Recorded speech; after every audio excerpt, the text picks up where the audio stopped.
And go.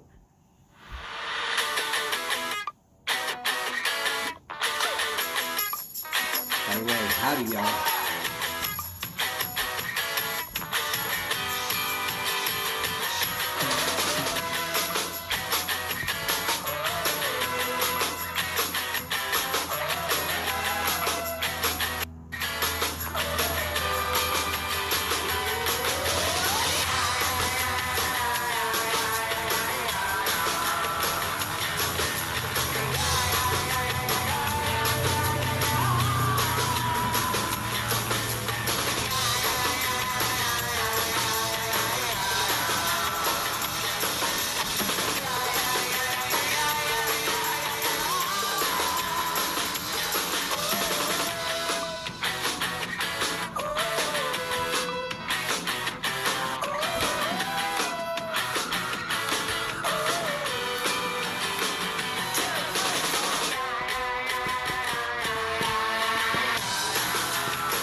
And there we go. First to chat is Steve. Howdy, Steve. Great to see you, sir.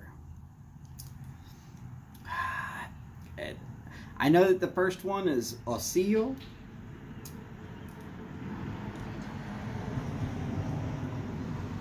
But the second word, I'm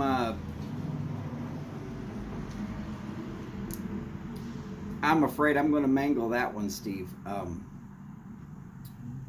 So I'm going to err on the side of better judgment, and I'm not even going to try it. To Hitsu.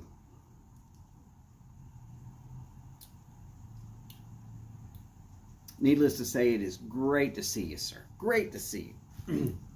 By the way, I'm going to show y'all a real quick trick. This is one of those things that a lot of people don't see very often. Your cigar has a cap. Now, if it's in a cellophane, most people will tear this open right down here near the foot, and then they will pinch it and they will slide it out. Oh, I got it. Cool. So I didn't mangle it too badly. Having taken some Mucinex DM and my Allegra today, when I'm feeling tired, that's when my dyslexia affects me the most, and I try to be leery of words that I've never tried to pronounce before, just in case letters are reversing themselves in position or whatever on me. Well, Steve, I am doing excellent. Hopefully you are as well. And in case y'all are wondering, the Mucinex DM and the Allegra is because I've got an allergy to cedar, and the cedar pollen is high in this area right now. A couple of days of rain that I got earlier this week helped, but it's right back to dry, so it didn't help enough. So doing what I can to make sure I'm not coughing at you. All right, so back to the trick. Here we go. Normally you'll see that your cellophane is folded down. Well, if you prop that up and you open it a little bit so that you can grab two sides, and then you go to the other side and you open that just a little bit, and then it'll form an X basically, and you pull the two sides, turn it 90 degrees, pull the two sides again, and it will open that cellophane right there on the end. Now this is handy for when you're wanting to travel, but you're not wanting to take all the little stuff that you need. Because right now, without having to do much work, I can punch or cut this cigar. And then I can slide it right back into the cellophane where it is generally protected. And then I can fold that cellophane back over if I wanted to.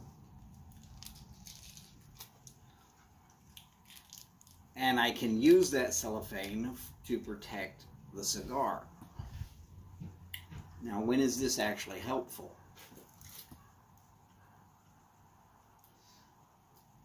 If you go on an airplane, someplace where they will not allow you to have sharp instruments, so it's a little difficult to cut a cigar, you can pre-cut a cigar, and then you can work out how to cut another one or so if you've brought them.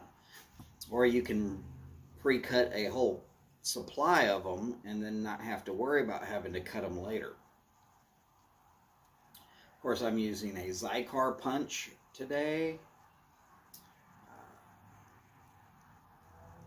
Just my opinion, as far as a punch goes, the Zycar punches are superior to the other ones. That is not saying that the other ones are bad or not useful. That is to say that the quality and the ease of use and the amount of time that the punch stays sharp, I feel like I got my money's worth out of the Zycar, whereas I've had some cheap ones that 3 cigars in and I'm already throwing it out because it's already dull as hell.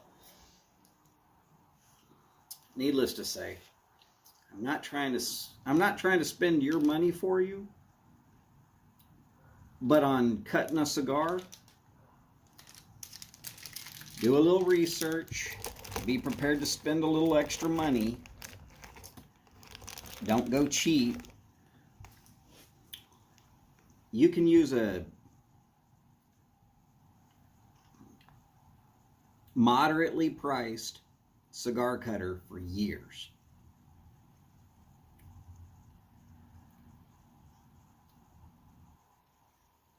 Or in the same amount of time, you can buy $50 of cheap ones and you're out the same amount of money.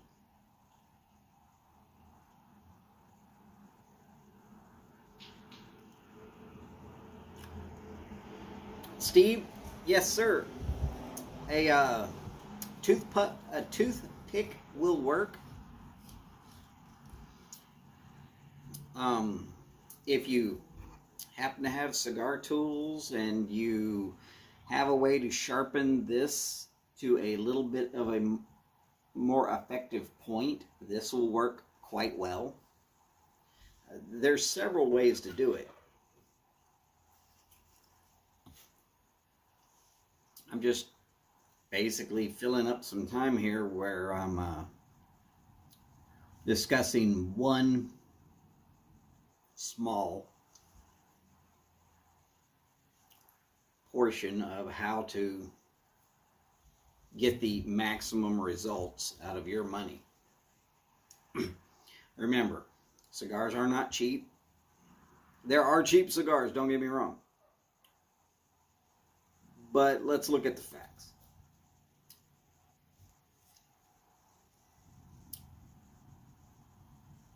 Fuente Exquisitos, one of the best cheap, small little bitty cigars that you can possibly buy, in my opinion.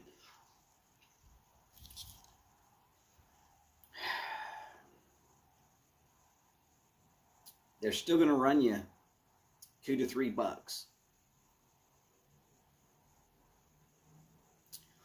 Let's compare that to a $14 tin of Escudo. Okay, these prices are for Houston, Texas, so if you have to pay more, I apologize for that. If you pay less, send me the address so I can pay less too.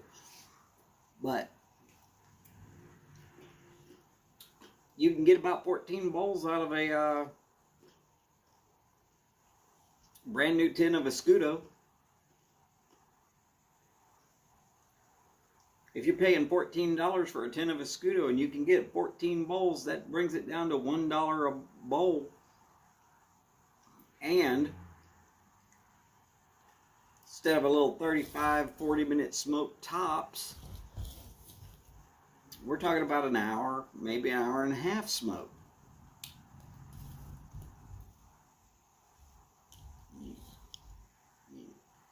Here in the YTPC, we do know a little bit about good quality, and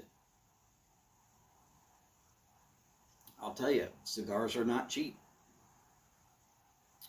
Though, to be honest, the most expensive tobacco you can buy is cigarette tobacco. Takes you 7 minutes to smoke a cigarette. One little box costs you $8 something. There's 20 sticks in there. You do the math, 20 times whatever.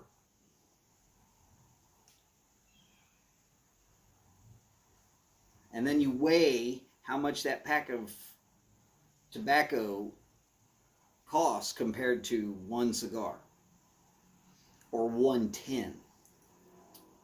And I think you're going to come out to the same conclusion I do. You're spending a whole lot of money on filter and additives and paper, and you're not really getting as much tobacco as you like. Plus, you're doing a lot of damage to your lungs. I mean, you don't inhale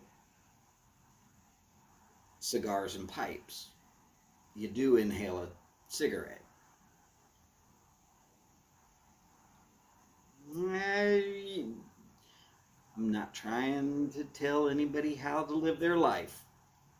Y'all do what you want to do.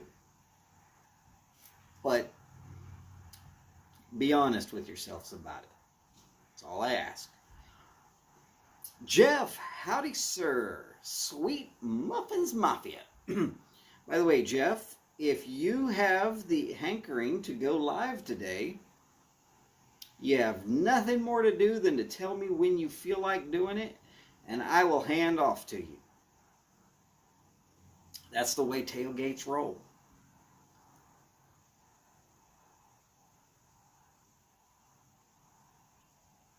Steve, that is very, very,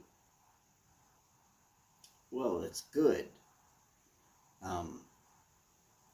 I can tell you from experience, when I quit smoking cigarettes, luckily I quit smoking when I was young, cigarettes anyways. After a couple of weeks, man, I could outdo what I was able to do beforehand. And I mean, I used to be fairly active. When I say I was cut, physically fit, able to do whatever I wanted to do, whenever I wanted to do it, I mean, I physically, There's almost nothing that I couldn't do. Am I going to sit there and lie to you and say, oh, I could out bench press anybody? No, I couldn't. Oh, I could run a 4-minute mile. No, I couldn't. I could out sprint Usain Bolt. No, that's not going to happen either. I could out swam somebody who had gold medals. Maybe.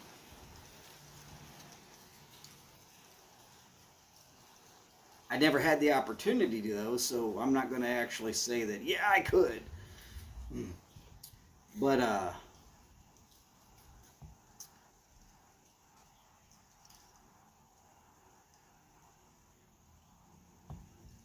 if I found out that there was a marathon and there was 0 time for me to actually train for it, I could put my money in and pay for my ticket to run, and I could run a marathon. Do it. Just do it. Oh, there's this mountain to climb. Was I a professional mountain climber? No. But with a little bit of help and direction from somebody who was, I could easily climb that mountain. No problem. Oh, here's a tree that needs topping.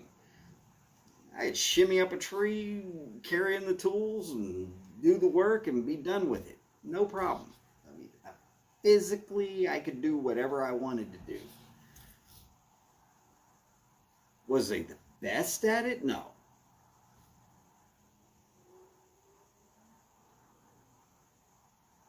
Wow, Steve, that's very good.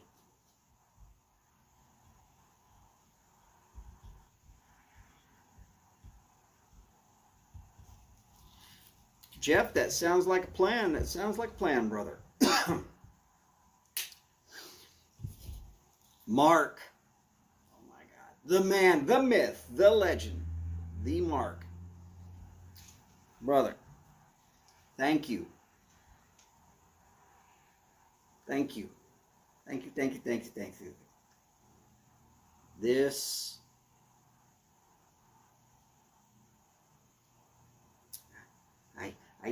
I eased that stem in there today, and it matched up so nicely, and smells like 3 nuns.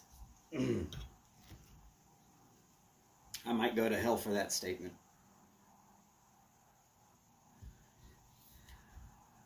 Yeah, no, I mean, I got the note. I read it, and then I saw his video where you bombed him too. Man, just way too nice, Mark. Way too nice. I appreciate it.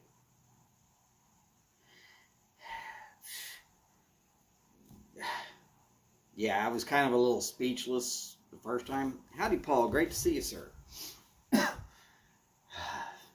It's not going to change. I'm still a little bit speechless about it. It's just like, wow. Now, I will tell you that my wife is going to appreciate the beanbag ashtray because she does smoke cigarettes. And being that she's a Michigan State girl, you know, Spartans.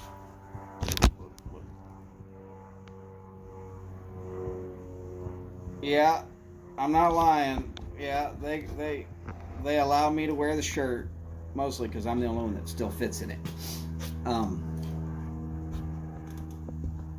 But yeah, it's man. I'm not gonna lie. I damn near cried.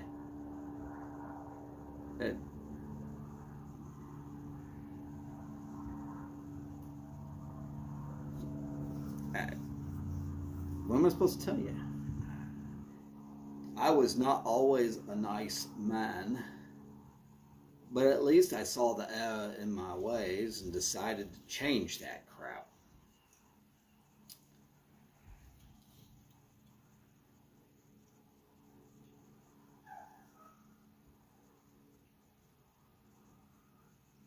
Uh-oh, Steve, yeah, that's riding of bulls is something better left to younger, braver, or maybe stupider guys.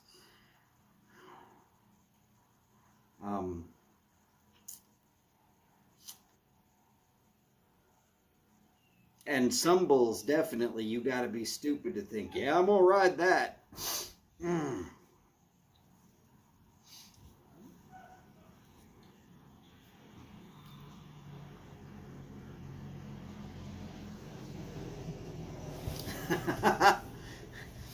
Well, Mark, if y'all need us Texans to come and bail y'all out up there in New York,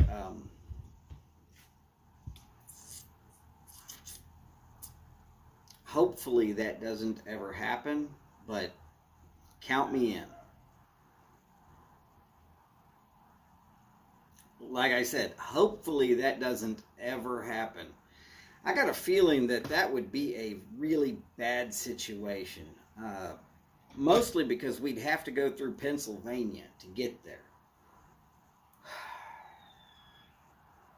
And Pennsylvania has a whole lot of hunters. Ohio's pretty high in them too.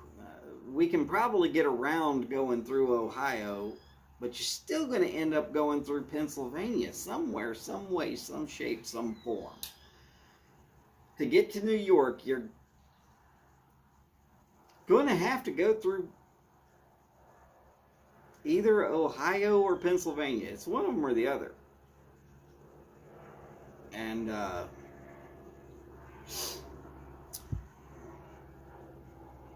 I'm not sure Pennsylvania or Ohio is just ready to let a whole bunch of Texans with guns go through their area and be like, yeah, this is cool. Oh, yeah. No, we're not going through New Jersey. No, we would figure out that going through New Jersey is a bad idea. New Jersey has one thing, and they have it. They know they have it, and they know you will pay to receive it from them. Once you get to New Jersey, they know for a fact you will pay to get this one item out. You can get there for free, but you can't leave until you pay. Yeah, I've been to New Jersey. There is no way to leave New Jersey without having to pay for it, unless you can walk or swim. And some of that stuff I seriously doubt you really want to walk through or swim across. The river between New Jersey and Philadelphia, somewhere right around Mickleton, New Jersey, over to Philadelphia. I'm going to tell you, that is not the most sanitary of water. It's probably a whole lot better than it was, well, way back in the day, but ugh. You'd need to take a high pressure shower good enough to take your skin off just to get the crap back off of you after swimming that. Oh yeah. Hey, believe me, I've been through Pennsylvania. Been through Pennsylvania. Oh, by the way, for anybody who's watching and is worried about me talking crap, this weekend I am all team Pennsylvania.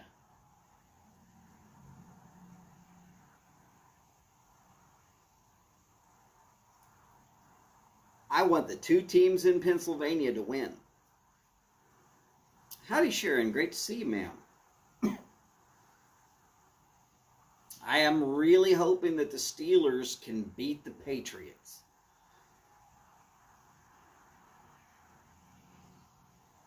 Hate the Patriots. And I am... Oh, wait, sorry. Actually, I don't think it's the Steelers and the Patriots. I think that is Buffalo, New York, and the Patriots. Go Buffalo.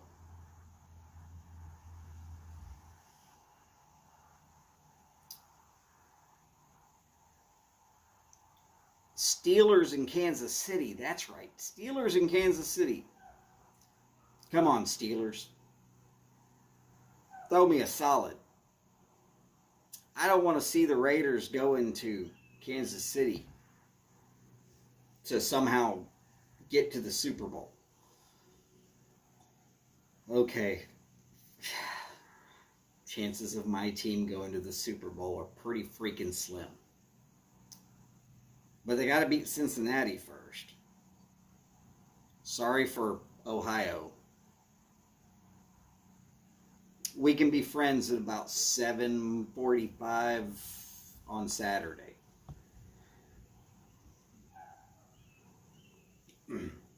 But tomorrow we're gonna have issues. Y'all know I'm just playing. I got plenty of friends that are in Ohio. I mean, Jeff, you know, Sweet Muffins Mafia, you know, he's Ohio. Odie, Ohio. Buckeye Piper, Ohio.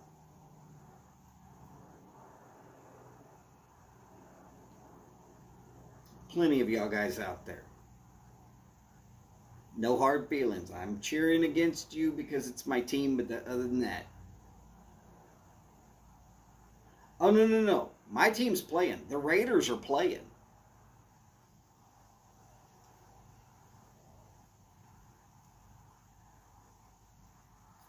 Of course, I was born in Oakland, so that will always be my team. Whether they're in Los Angeles or Las Vegas or wherever in the lost hell they happen to be, they're still my team.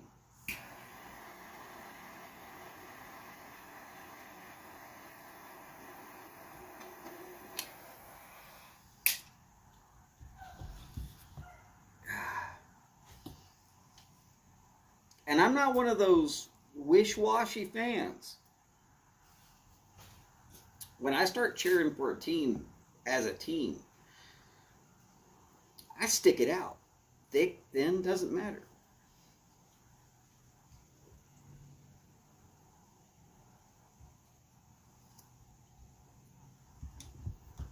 You know, when they ask me why I'm a fan of the All Blacks,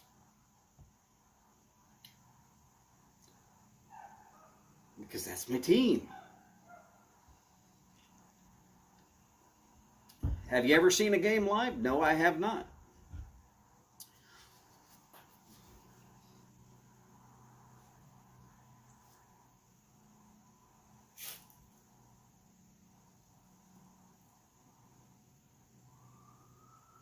Ooh. Mark, I will go looking for it. Don't send me the link. I want to do the research now. I didn't know you did a video on it, so I'll start looking for it, which just means I'm going to be digging through your back videos all over the place till I find it.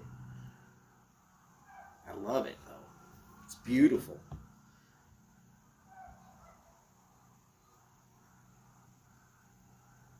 It's absolutely gorgeous. Well, Greg, that sounds like a plan there, brother. Off for the weekend.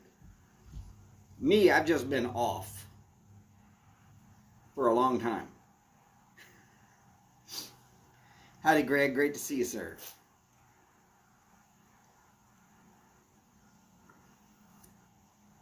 Well, Mark, if I can't find it, I will let you know.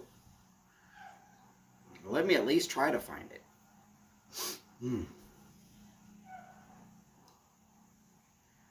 And anybody who's wanting to know, yeah, I'm big about doing research. Check out the stem videos. Okay, I definitely will. And by the way, this is the absolute prettiest stem I've ever seen. Every which way you turn this stem, it changes in the light. It's this wonderful coffee and cream pearl, just, I don't even know how to describe it well, but it's, to me, it's just the prettiest damn stem I've ever seen.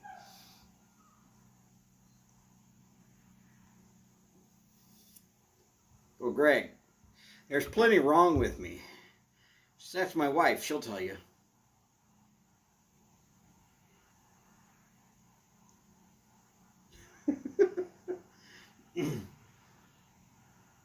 Mark, I'll take your word for it that it was a mess before it was pretty, but it is pretty now. And you know what? Same thing can be said about diamonds. When you start digging up diamonds, you're digging up this lump of coal that is just ugly. And then as you chip it away, you end up with these diamonds. And then it takes a master jeweler to cut the diamond and make it into the right thing so it sparkles from every facet.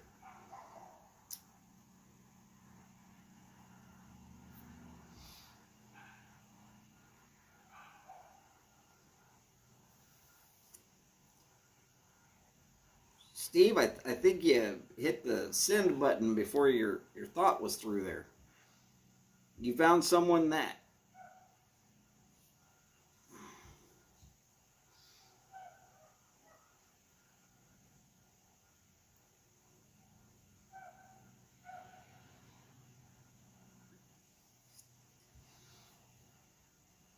Well, as far as a pipe rack, I am not sure what to tell y'all about a pipe rack.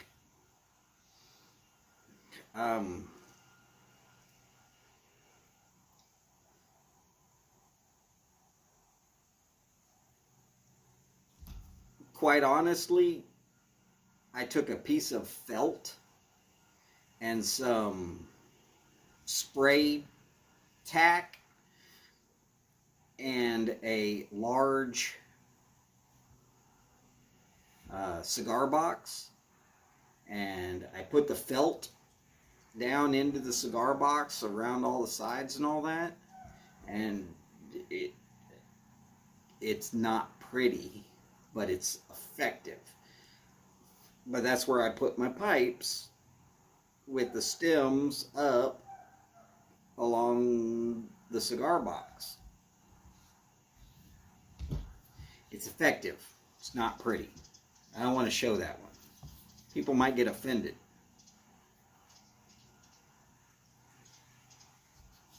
Mostly because I got some pretty good looking pipes. And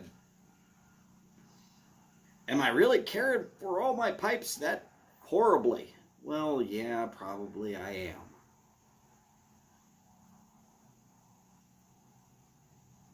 Now, as far as humidors go, I have travel humidors here at the house.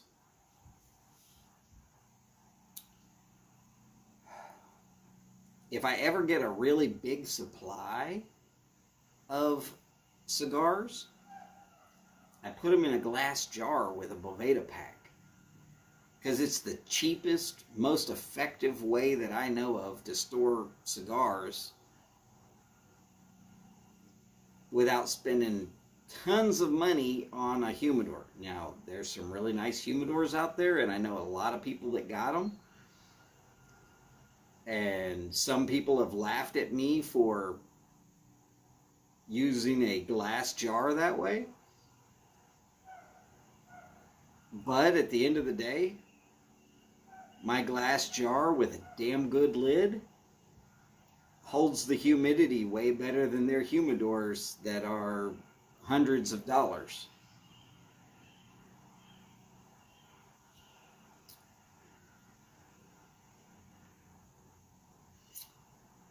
There's lots of ways to go there, but yeah.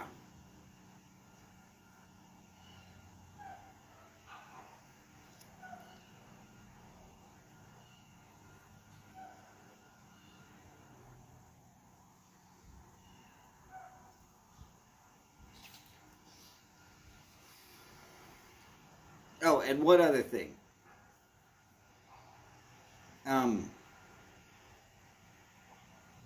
The only rack I really want at the house is Holly's. And when she hears that I said that out loud, I'm probably a dead man, but that's okay because it was worth it.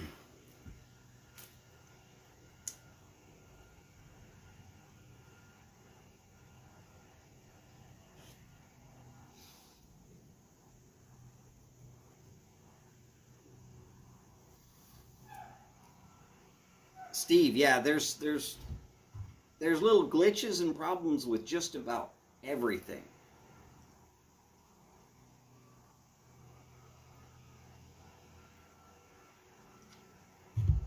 There are issues and glitches with a glass jar humidor. No, actually, this is not a sun-grown Perdomo, though I do like the sun-grown Perdomos. This is a San Latano by A.J. Fernandez. It's Connecticut. I felt like going with a little bit of a lighter smoke today.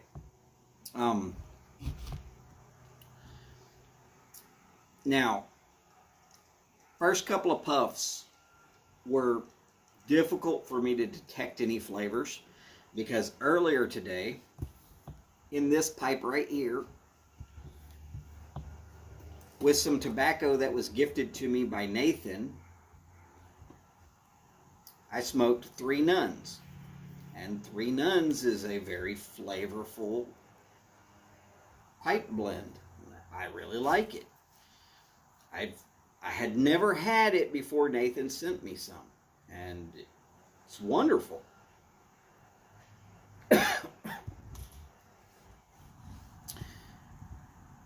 But it's strong enough that it actually covers up a Connecticut pretty stoutly.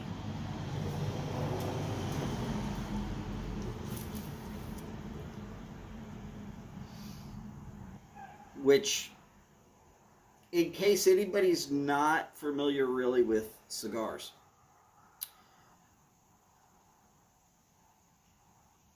if you don't know anything about cigars and you end up with several cigars all of a sudden, smoke them from the lightest jacket color to the darkest jacket color.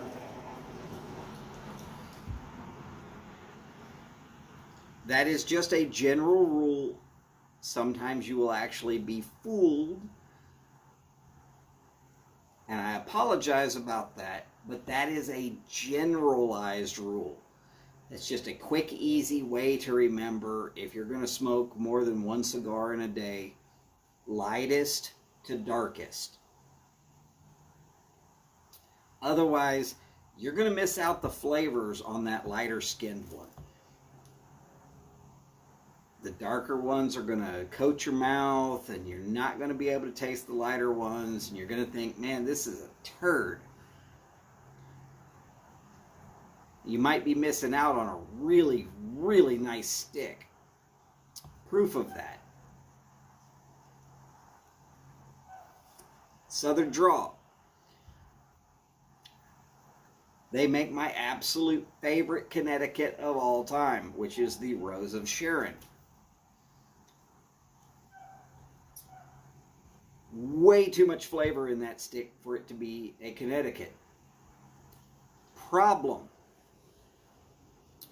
I was discussing that stick with some guys who were Maduro cigar smokers.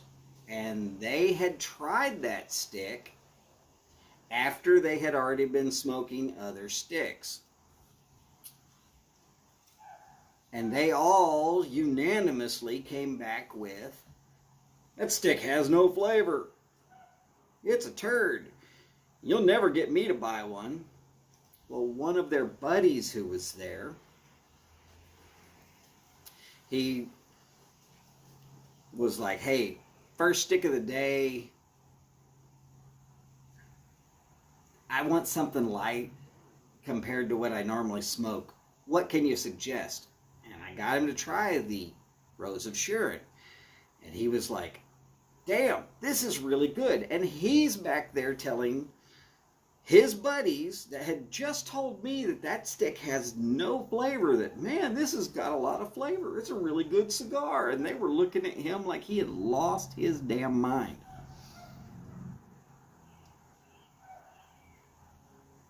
But they had tried that same stick after they had smoked a Maduro stick. And you can't do that. You're going to spend your money on a cigar, go for it. Spend what you feel you're willing to spend. But if you're going to spend your money on a cigar, smoke them in the right order. Like, for example, if you like Haunted Bookshop, a lot of guys in the YTPC love Haunted Bookshop.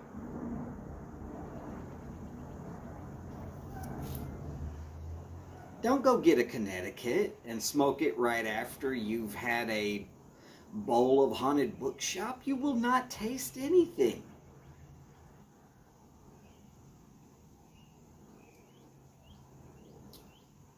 And if it says Connecticut, if it says it on the wrapper somewhere, and I'll show you where it says it here on this wrapper. Look right here. Connecticut. If it says Connecticut anywhere on the label at all, good rule of thumb, first thing in the day with a cup of coffee, while you relax, read a newspaper, cycle through the Briar Report, read the blog. Right after breakfast, while you're kicking back and watching the sunrise. Great times for Connecticut's.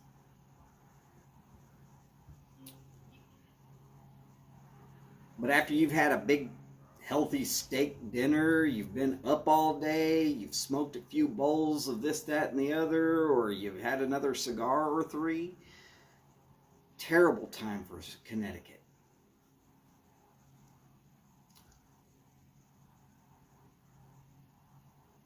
If you're like me and you know what you're about to be doing, and even though you know you're doing it wrong, do it anyways.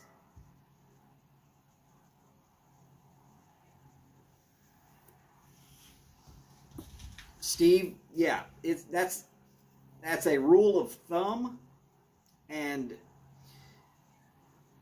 there are some things you can do to help mitigate that.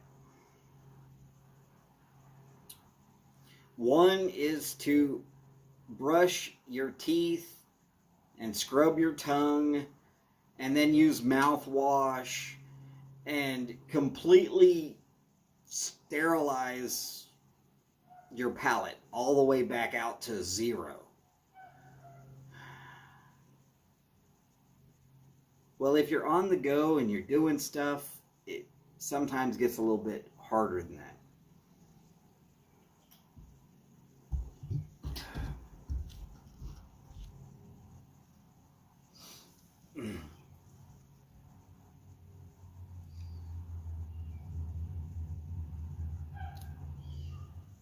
Right. And so, Mark, I'm not trying to,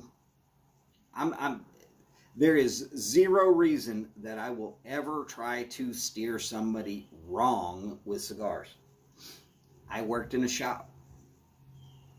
I know the ins and the outs. I know the tricks. And watching a person waste their money, I don't have that in me. Cat wants in just a second. All right, Trump, get on in there.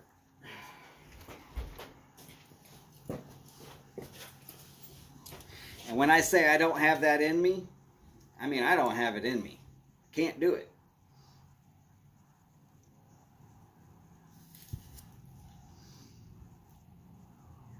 I would just as soon watch a guy walk up and cold cock a girl as watch a pipe or cigar enthusiast throw their money away doing that. And both of them are completely repugnant to me. I can't just sit there and not do or say something if something like that was happening.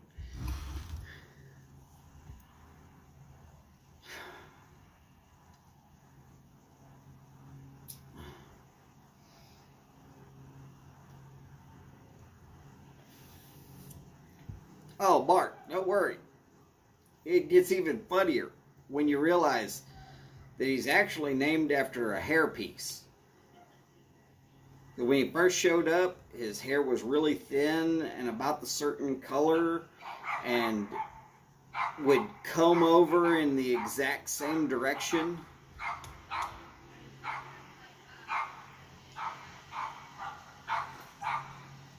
So I started calling him Trump. Then he started reacting to it like, that's cool, I'll show up when you call me Trump. So that's how he got his name. He looked like a certain hairpiece. Oh, it was horrible. You gotta remember, long-haired Himalayan cat in Houston that had been basically thrown out of somebody's house and lived outside for about 2 years, maybe longer.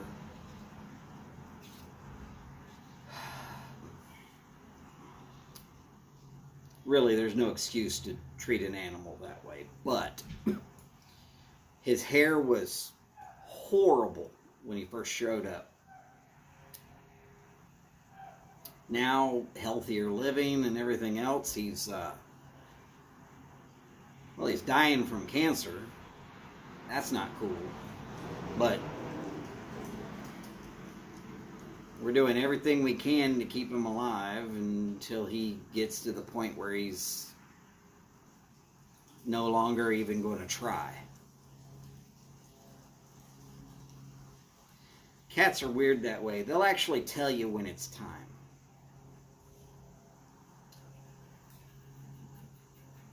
All right, enough of that subject. Sorry. That just gets me a little bit messed up.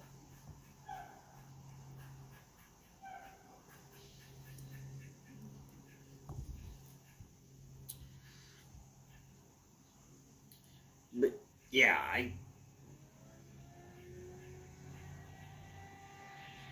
don't see any reason. Well,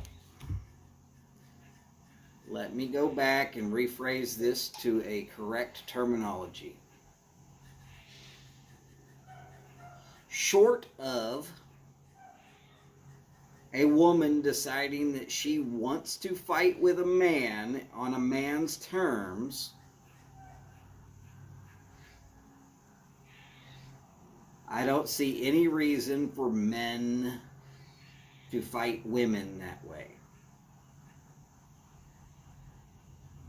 Now, granted, I'm sorry, but if Ronda Rousey or Holly Holmes or Amanda Nunes or some of these other women that are in the UFC decide that they're going to walk up and flat out hit you, you better start swinging because you're going down. Unless you've been trained to take those kind of punches and take that kind of a beating, you're going down. You might as well get your shots in. But short of those women, most women just are not going to be able to fight a guy. Huva Ilta, Boris. Great to see you, sir.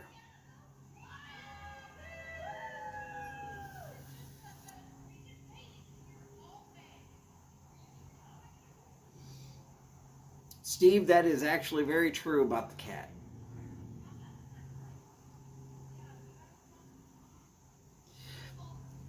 Mark, yeah. I would at least hope that, we'll see, if it was Holly Holmes, I would hope that it was oiled up first. That might be fun. Ronda Rousey, and while she's kind of cute, she's a little shy on the top end for me. And well, Amanda Nunes, she looks pretty rough. And I'm not saying that because I want her to show up here and whoop my ass, because she would. I'm not gonna lie about it. Any one of those three women showed up here and decided to beat on me, and I guarantee you I'm going to lose. I'm too old, too fat, and too stupid to not just give up. And they are all three too damn well trained to let me beat them. But on average, if the poundage is about the same, a guy, a girl, a guy is going to win.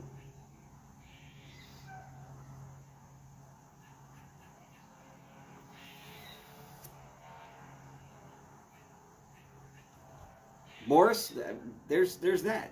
That's pretty much all. There's no points in that. So there's no reason for it. Now down around these parts, some guy takes to whooping on a woman. You pretty much got to feel bad for him, because chances are the first three guys that get to him are just going to just beat on him.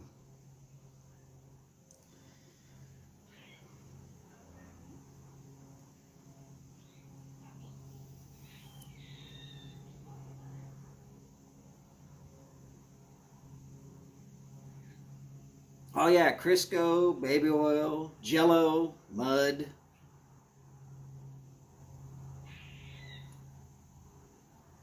It could be fun. I mean, if it's for like a charity event or something, I mean, shit, all right. I'll probably still lose, but I'll have fun doing it, damn it.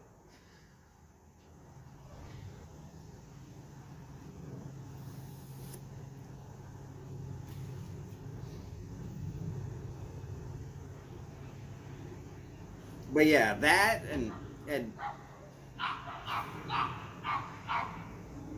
pipe and tobacco connoisseurs that are throwing their money away because they don't know any better. That's just as vile to me.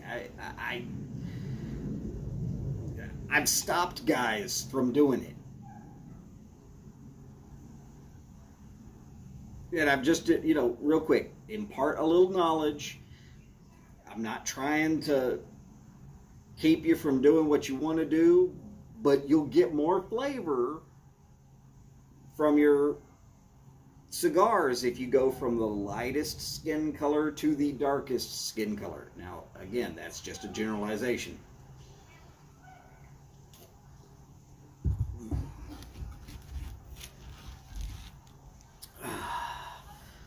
Not a problem, Mark. Unfortunately, with Ronda Rousey or Holly Holmes, they might break you several times.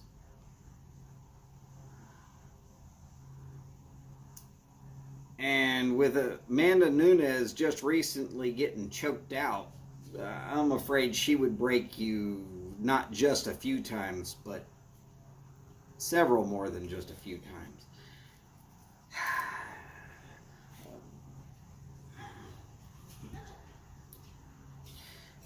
I mean, Ronda Rousey, you know she's going to put you in that arm bar, and you're going to lose the elbow. Good luck. Hope that she gets your non-writing hand. It's a whole lot easier to dress yourself if you still have the hand you write with. So if you're going to go for the good-natured sacrifice, let her have that arm that you know you don't need. It's just easier on you in the long run.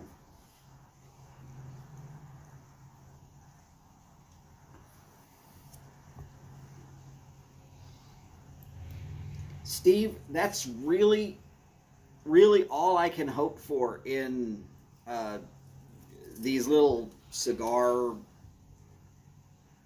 classes, if you want to go with that statement. And I know a lot of people who have blown through money, and they have had great cigars and couldn't taste them.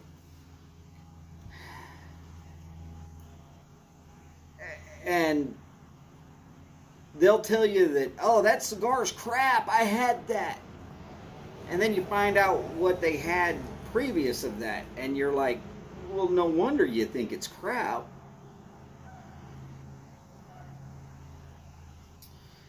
I mean, just as an example, Padron has two levels of cigars, a natural and a Maduro. The Padron Natural is a great cigar. I like them. Smoke plenty of them. But if you were to smoke a Padron Natural after you had smoked a, say, Punch Diablo, you won't taste anything. You're still going to have that Punch Diablo coating on every part of your palate. That's nose, mouth, back of the throat, all of that, it's all going to be coated.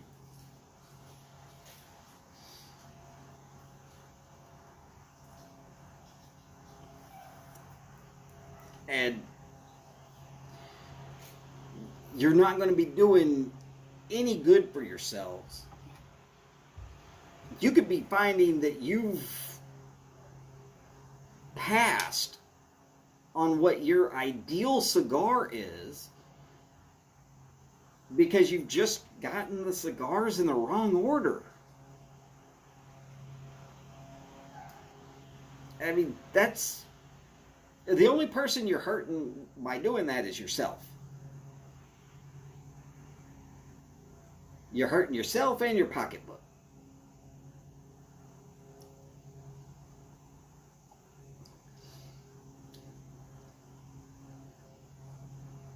Hey, I'm not going to tell you that, I mean, it's your money. Spend it how you want to. Go for it. But the less money that you spend doing all the research that I've done, the more money you're going to spend enjoying the research that I've done instead of having to work it out for yourself. And I'm good with it. I want you to have more money so you can have nicer things, so you can do better stuff for yourselves. That's really the truth there.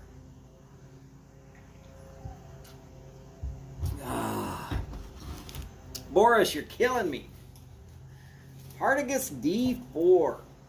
That is a Partagas Series D number 4. Toro in length. Nice oily jacket. Excellent taste. The closest that us here in America can get to that on a regular basis at a brick and mortar type shop would be the Rocky Patel number 6. Flavor wise, they are very similar. They're not the same.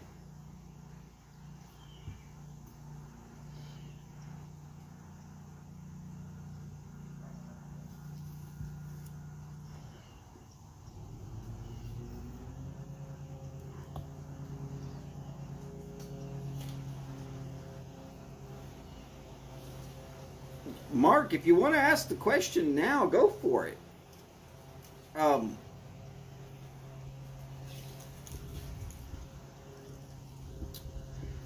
Now, if it's a trade secret thing that you're not going to be able to discuss on here, I understand completely. But I've seen Steve with the flutes, and I've seen Mark with the flutes, and I'm telling you, they're freaking gorgeous. And if I had any ounce of musical talent, other than somewhat kind of a singing voice, I know, my normal talking voice, you're going like, he can't sing, never mind.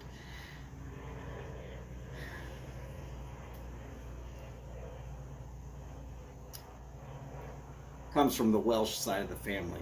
I don't know what it is about the Welsh people, they can sing. Not a problem, Mark, not a problem at all. But I've heard both Mark and Steve play those flutes, and I'm like, I've actually saved them on private playlists so that I can go back and listen from time to time. Sometimes when I'm just wanting to relax, put the headphones in. Mark, I can make the flute make noise, yes.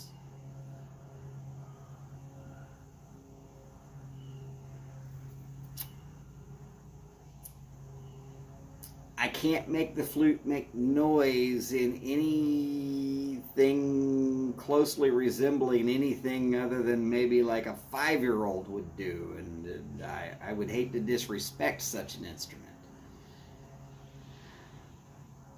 I tried guitar, can't do that either. Piano, with these big freaking can stretch across a keyboard hands, can't do that either. Wanted to learn saxophone way back in the day. Nope, that didn't happen either.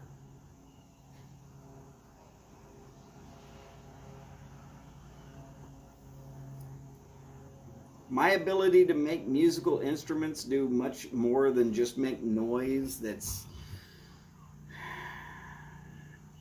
disjointed and horrible is probably second to none.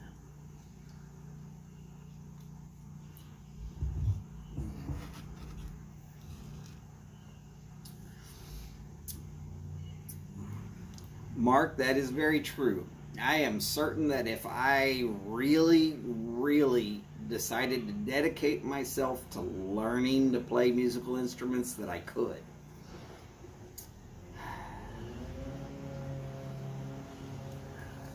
But I get so frustrated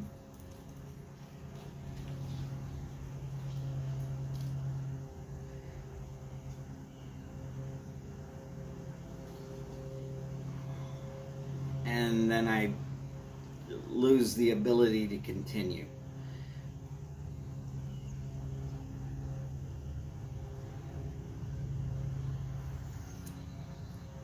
Paul, I might be able to play the triangle, except for I'm probably not going to be able to play it on time.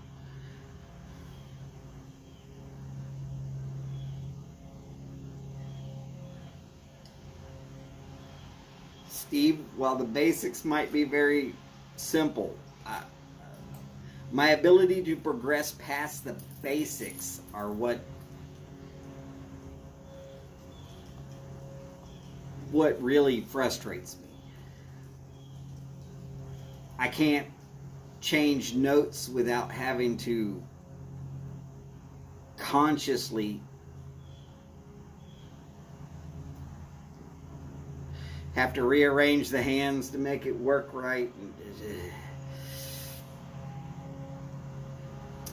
It becomes just something that I have figured out that I'm better letting the professionals or the talented do. Everybody else in my family can play a musical instrument. Everybody. Maybe if it's the kazoo, I could probably play the kazoo.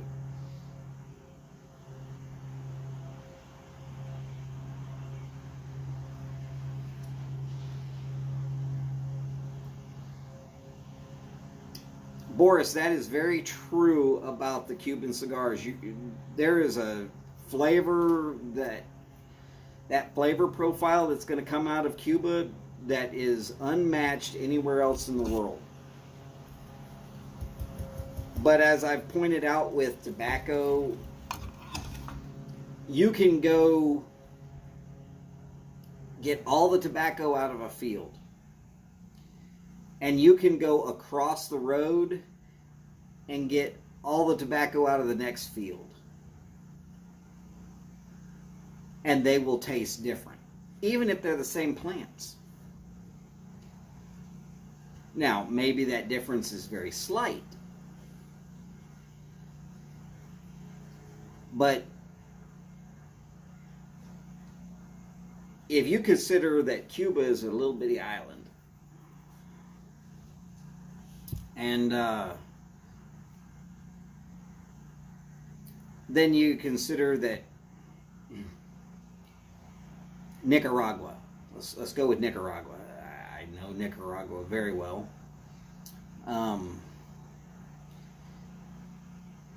If you go to the Esteli area, you're going to get a very peppery tobacco.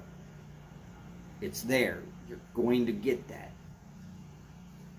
50 miles away is Jalapa. And you go to Jalapa, 50 miles away, and it's more of a caramel. Same country, only separated by 50 miles.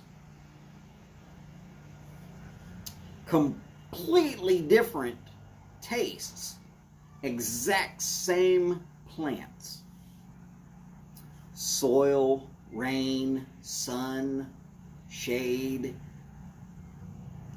trees that grow nearby, other crops that are grown nearby, different fertilizers, everything can affect that flavor. But yes, that flavor that you described fairly well that comes out of Cuba, yeah.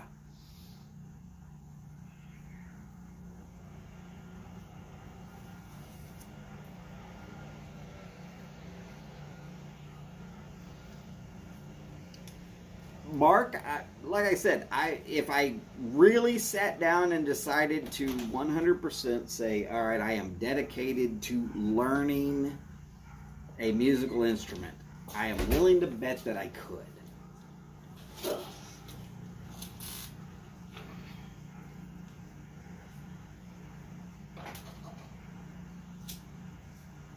My timing is off.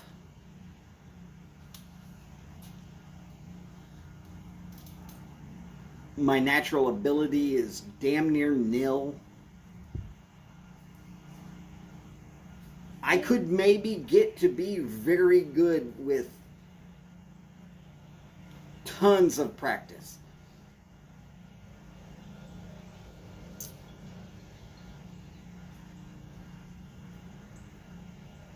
But I still don't feel like I would ever be as good as I would want to be. I practice a whole crap ton with guitar, and I suck at it.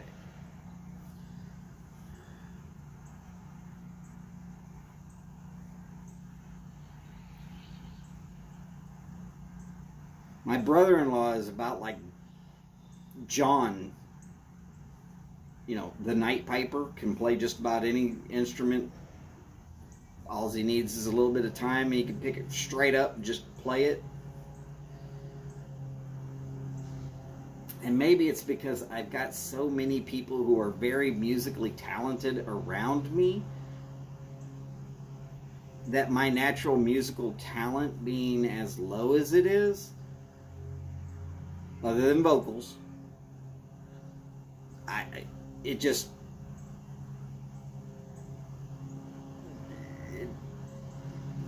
it's demoralizing, I guess. That's the best way to describe it.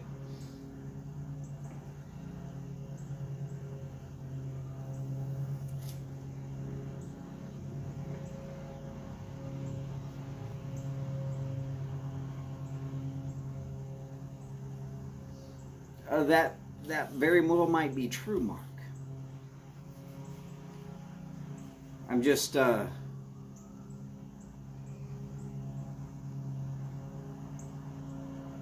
worried that my musical spirit would be more like the musical skunk, and everybody would just say I would stink. Maybe I'm not. Maybe I'm wrong. I can handle that. I might be wrong.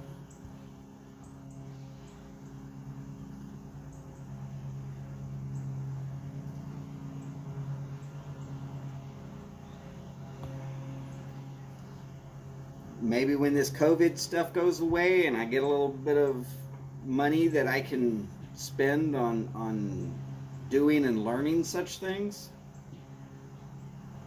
then I might give it a shot. But for right now, I'll just hold off on the better side of judgment.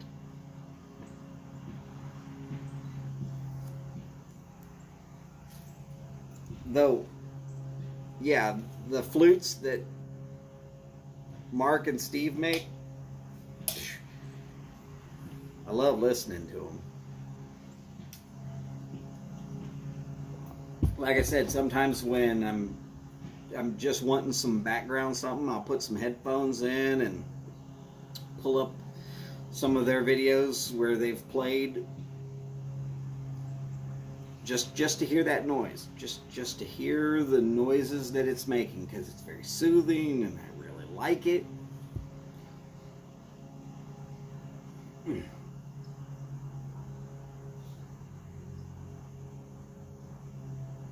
Of course, I've got so many weird hobbies right now. I probably don't need another one.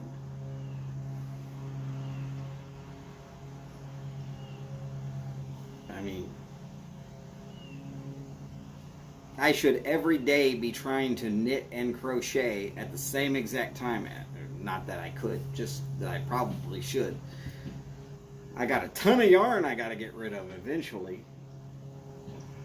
Probably more than I'll ever get rid of.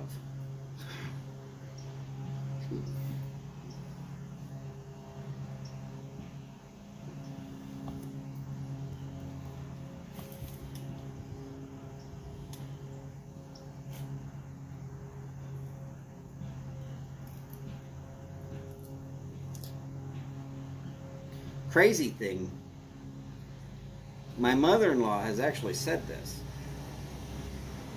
One of the nicest things she ever said about me on any subject at all, ever. She said that I'm actually better at her in knitting.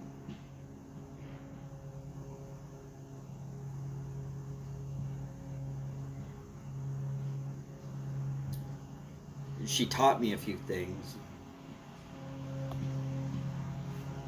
Stuff that the books didn't describe very well, and then I just did my best to try and figure it out.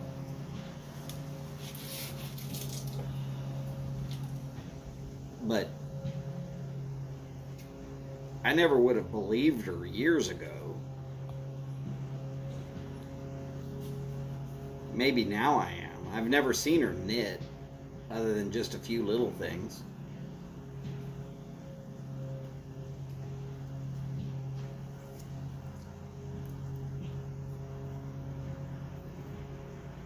And yeah, just one strange little hobby I have. I call it a hobby. It's not like I've ever made any money at it. So that makes it a hobby, right?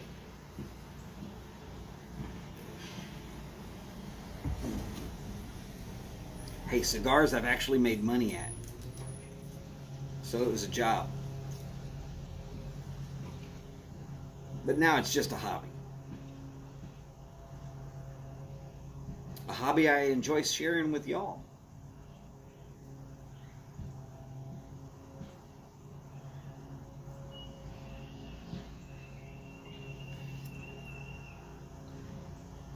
truth.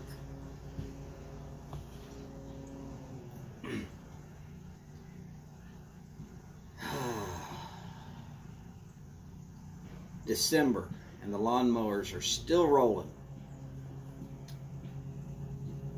70 degrees out here, plus today.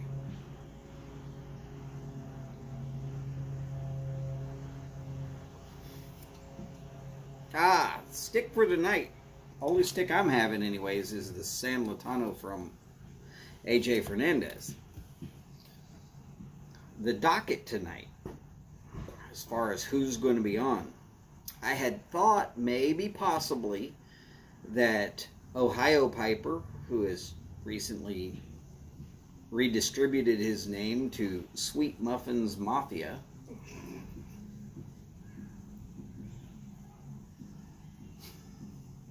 my wife's right over here laughing about that. Jeff, don't feel bad. It just caught her off guard. And maybe it's because she hates Ohio. I did say she's a Spartans. So, y'all can take that for what it's worth. I had hoped that Jeff was going to go live. But he said he's just going to hang out and power on. Mark says, "Hi, Miss Voodoo." She waved back. And no, she did not swing the cast iron skillet. Thank God.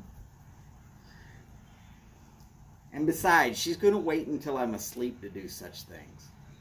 That way she can make sure when she really hits me, it's going to be all feel and I won't block any.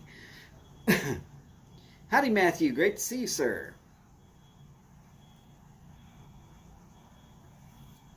So I guess we're going to hang out here until Glum Chum comes on.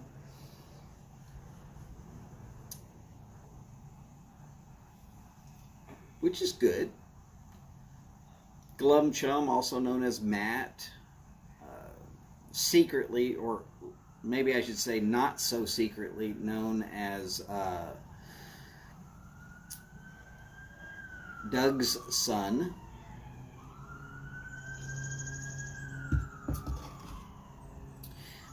He put his hat in the ring and he said, "Hey, you know what? I'm going to start doing live streams on Friday in a portion of that time that Chad used to fill up. I'm actually into a portion of that time right now. Again,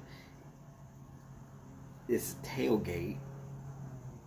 So if people feel like they have things that they want to get out there and say, and time when they want to get out there and talk about such things,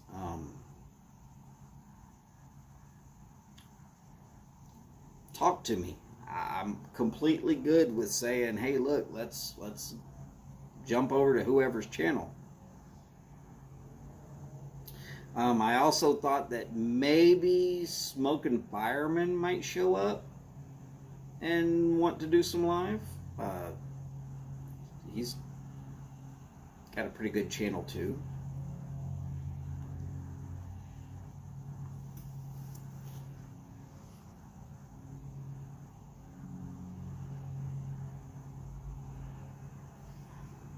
That's right. Matthew and you do live kind of in the same general area. I'm not talking anybody's addresses. That's one thing you will be able to guarantee with me. If you've told me an address or an email address or whatever, unless you have specifically said to me to pass it on to somebody else, it stays locked away like a vault. I don't hand that information out to anybody.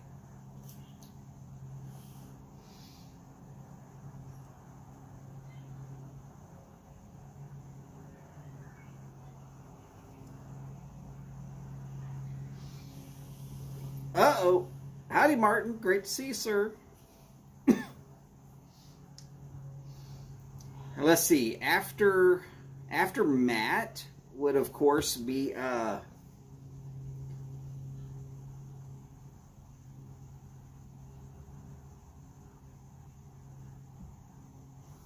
Oh, cool.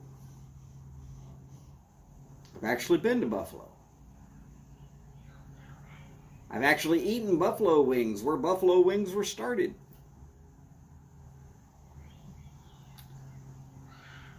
Good friends of mine live right up there in Tonawanda.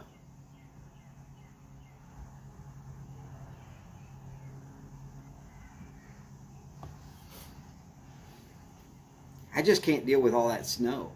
I don't know how y'all do it, but I can't do it.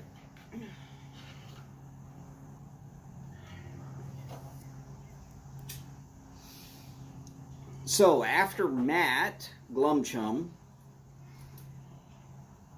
is Cane Rod.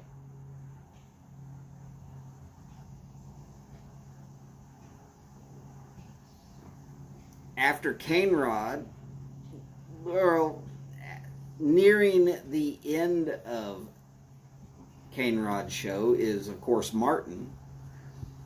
And if y'all think I'm missing out on Martin's show, y'all are crazy. I'm waiting to see if 100 Hours rolls me to a new title. And I'm closing in on it pretty quickly.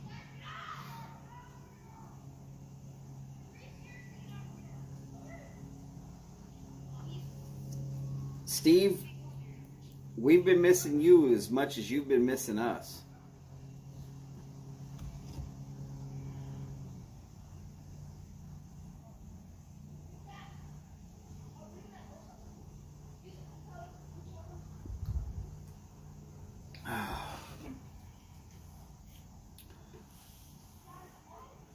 Oh, Boris. How do you even make it to Martin's show when it starts at 4 a.m. your time?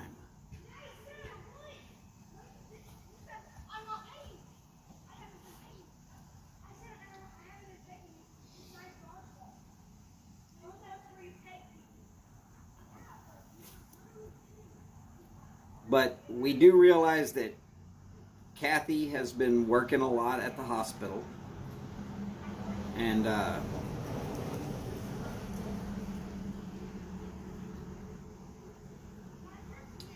you got to remember,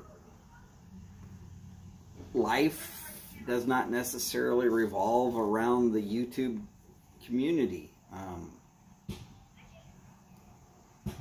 Some of us have a little more time than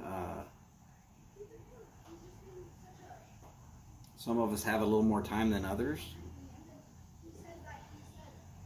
Beer 30. I'm missing out on beer 30. It's alright, I'm probably not supposed to be drinking.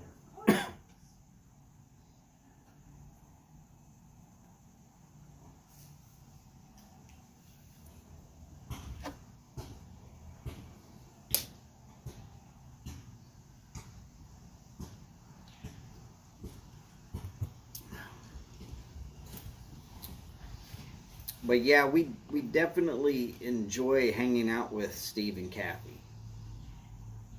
And I'm fairly serious. I think I could speak for just about the whole YTPC on that one.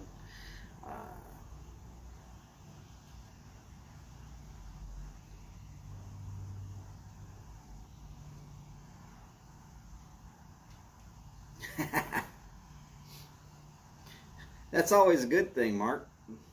That is always a good thing.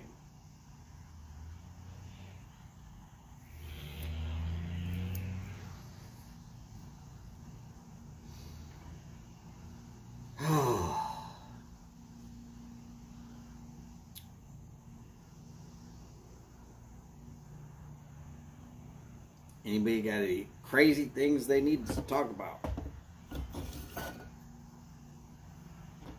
Questions, comments, concerns? Bowl call? What are you smoking? What are you smoking it in?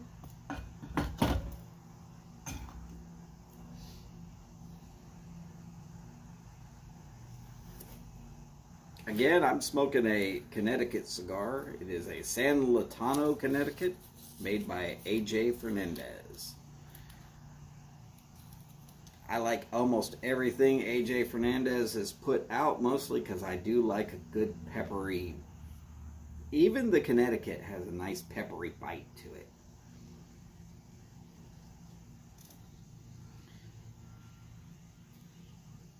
I mean, the difference between A.J. Fernandez cigars and other cigars is like bacon plain or bacon with a little pepper on it. I like my bacon with a little pepper on it. What did I tell you? My next pipe making project, I've actually been working on it, Mark. I am currently working on a 5-sided paneled billiard that I might have to scrap the 5 sides on, depending upon if I can get them to straighten out or not.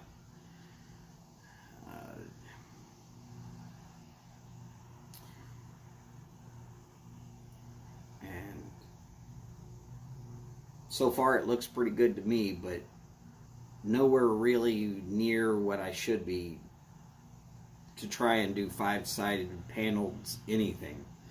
I'm probably going to stop doing angled anything because I'm real good at round, but I'm horrible at flat. Paul's got a vanilla cream and a Savinelli Hercules. Very nice. Boris has got 4th generation 1931. Warm day, Boris, by the way. I should have asked that already. You were saying you were above freezing there in the Finland, and that, of course, has us all concerned about global warming.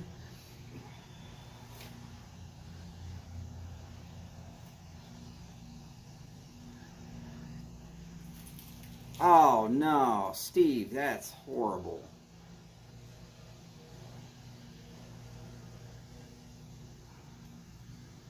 The deer that Steve had on some of his videos got shot. Damn thing practically domesticated. Would come straight up and eat right out of a bucket that you held for him.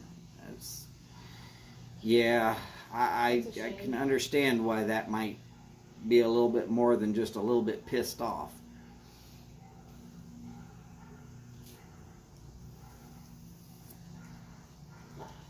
Mark, there is some thoughts going into that right now.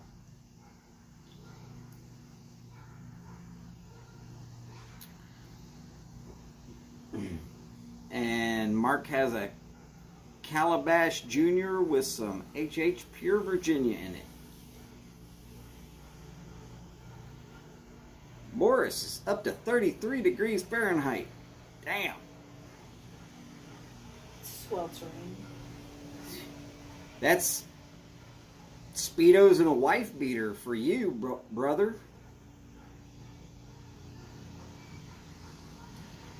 Yeah, Paul, I'm kind of right there with you.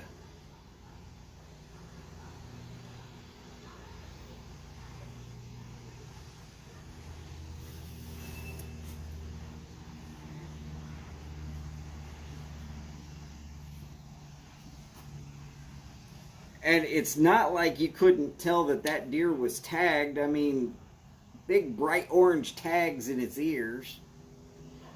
You couldn't have possibly seen him and gone like, oh yeah, that one's legal.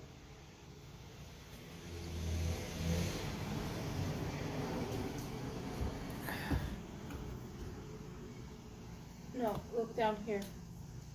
What am I looking for? The guy following the kid in the car. It's his kid. Okay. Just making sure. It's his kid. I think he's trying to speed test his kid. How many miles an hour can your kid go? As long as it's his kid. Kid running down the street. Well, I'd seen him walk with the guy who was in the car. Okay. Otherwise, I'd have been like really out here looking.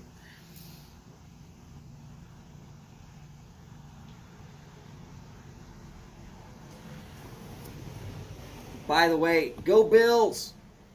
I've said it again.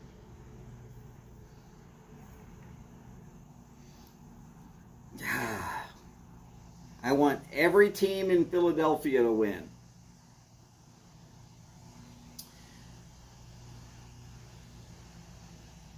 I want the Raiders to win.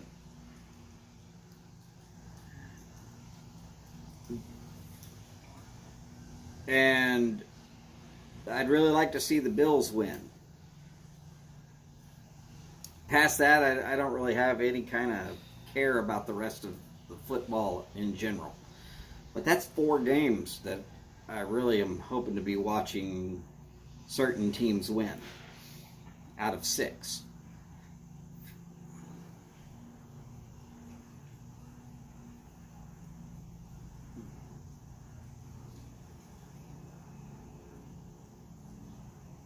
That is true, Mark. That is very true.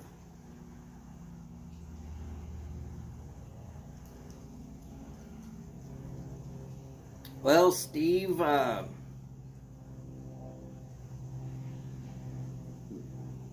could always... I'm not even going to start mentioning various different ways to do with people who did that.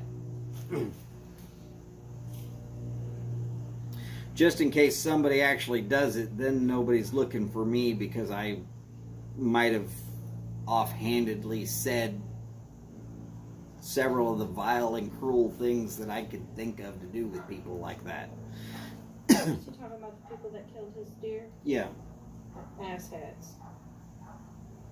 As my wife said, they're asshats. Or, if you want it PC, booty bonnets. Booty bonnets. You've heard it here first. That is the PC terminology for asshats.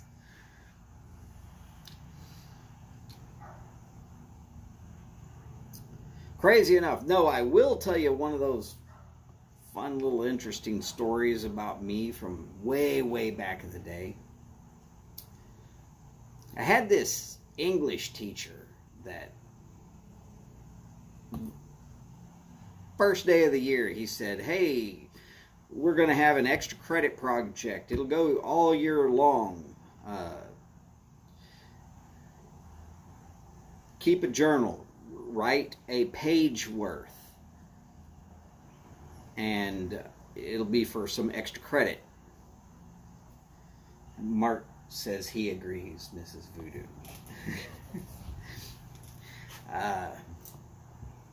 So this teacher says, okay, we're going to do this extra credit project. I'm like, cool.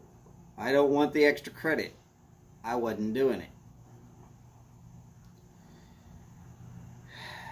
Seeing that nobody was doing it, he decided that it would become no longer extra credit, it was going to become mandatory.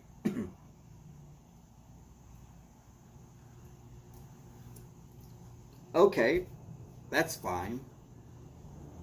I didn't have anything I wanted to write about to him. So I would fill up a page with like what happened on whatever show was on television.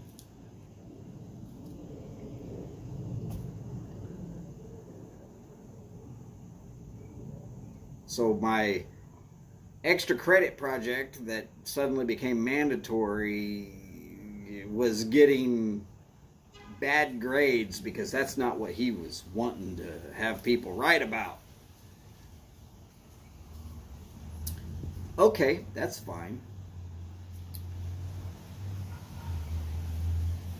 So all through the year he had told us about his car and his kid and where he basically lived and this, that, the other. So I wrote him a story about how I could follow him home and I could follow him to where his daughter went to a Montessori school, and here's the vehicle that your wife drives, and on and on and on, and just this creepy, evil, let my imagination run wild type of thing. And I ended this story with, but I'm going to do none of this stuff because I feel that raising a daughter in today's environment is torture enough on any one man.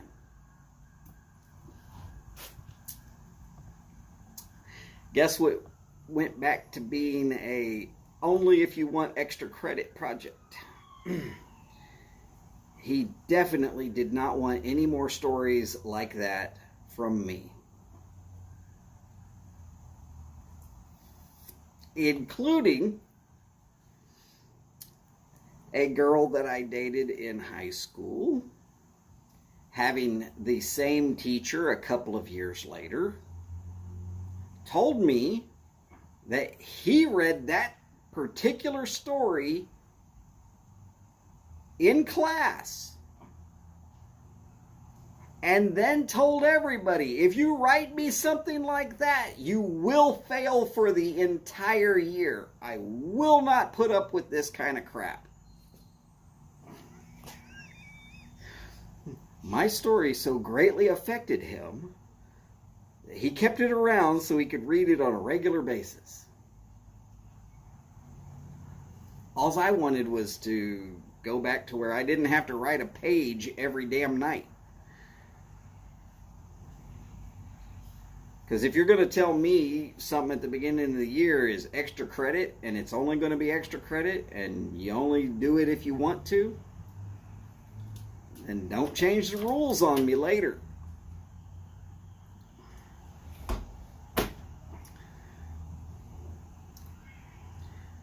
Let's just say I was not always a nice person.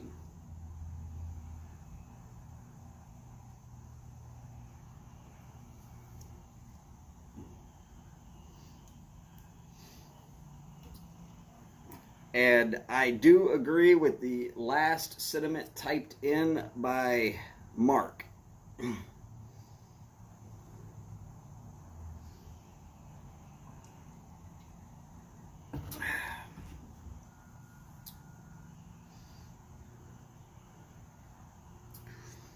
But yes, in 6 pages of easily the worst horror story that I probably could have gotten that script to Stephen King and it would have been a bestseller. He would have filled it in, I'm sure, but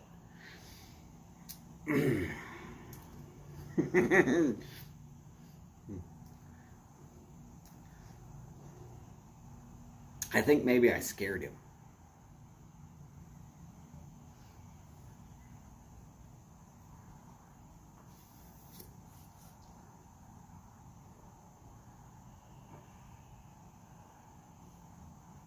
Then again, maybe not.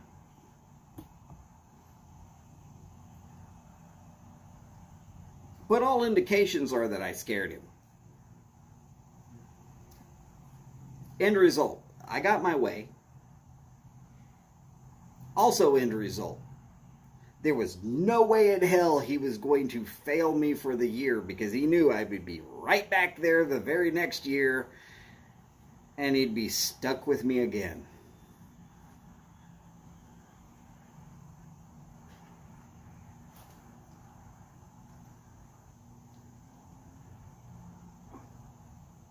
There's so many things wrong with you. And there, you can hear it from my wife. There's so many things wrong with you. Yes, yes, there are.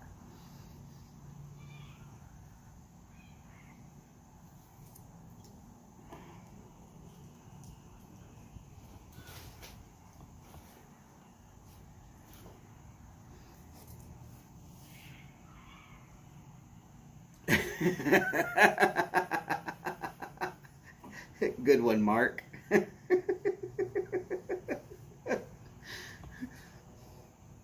case you're wondering, he typed in, "Shh, we are taking a moment to make you uncomfortable with typing silence, Don."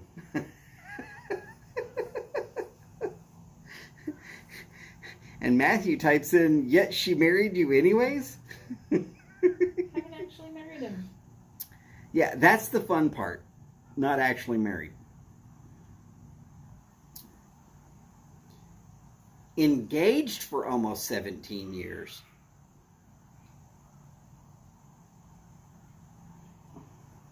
Or is it 18?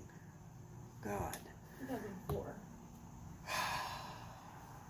Almost 18 years. It'll be 18 years this year.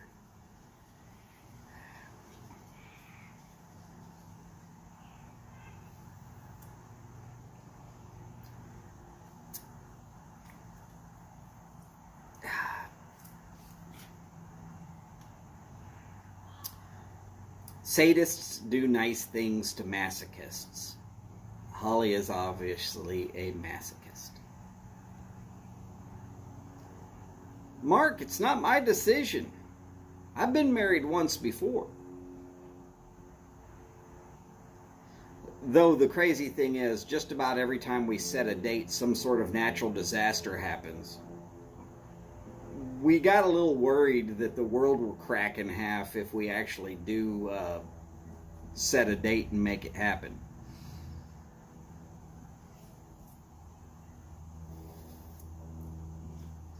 Paul, yes, I do give her a new ring each and every year. I believe it is called suffering.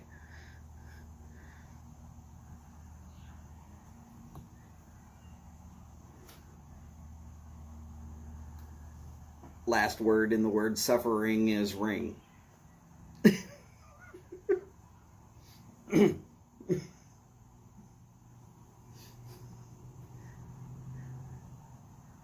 We get to about that time of year and we go,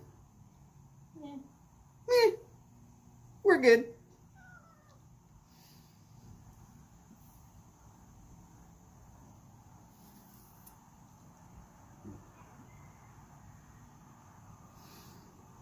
Oh no, Bart.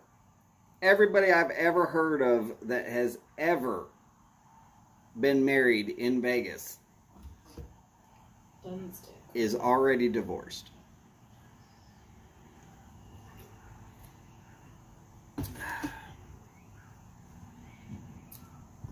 Though I have heard that Niagara Falls does happen to be the honeymoon capital of the world.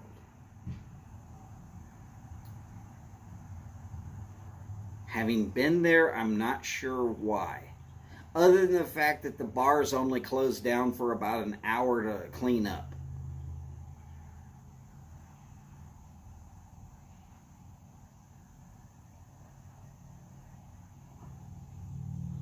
I know that for a fact. Last time I was there, we got the last call, and one of the locals that I was there with said, okay, order 3 or 4 beers. So I did. So did he. And then we sat there and they closed and locked the doors and they came through and they swept and mopped and wiped tables down and all of that. We had to move a couple of times. And then when they were done, they flipped the open sign on again and they unlocked the door and we could continue to drink. Took them about an hour to clean up the bar, just long enough to... They couldn't sell during that 1 hour. I thought it was the weirdest thing ever. Mostly because in Texas, they give you last call. You got 10 minutes to finish your shit and get the hell out. And you better pay.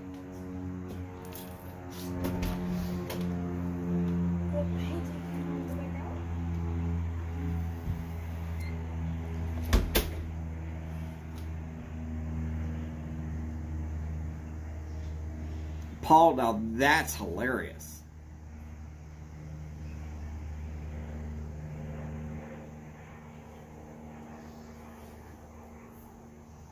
Oh, seriously though, if I get out there to Niagara Falls area, I'm looking up one Mr. Breyer report. I know where he lives. I looked it up. He thought that was a little creepy, but I emailed him a picture of his house.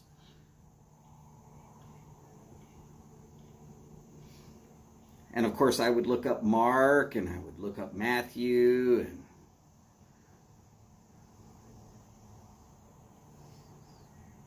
something to do with married tax. They tax you to be married?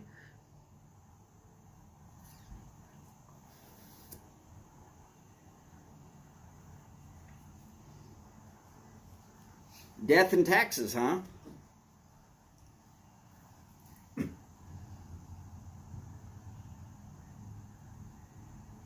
Oh yeah, Mark, I know Phil is close. He's right there. We've had long conversations about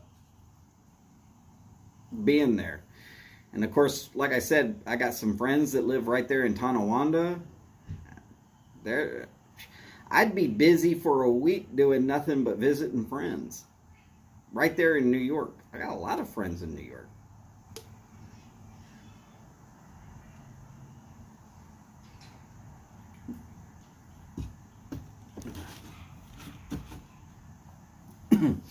Let me guess, Paul.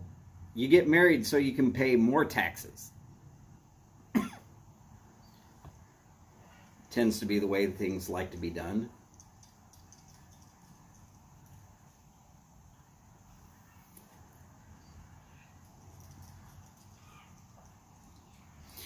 Now, let's see. Marriage is basically like saying, you know what? This relationship is so damn good, we need to get the government involved.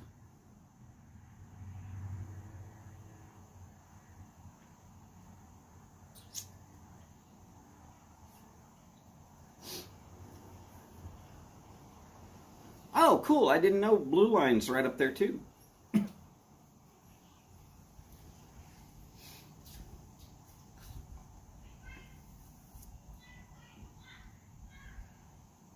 Well, Paul, there's no place on the planet that's actually really got it together nowadays, seemingly.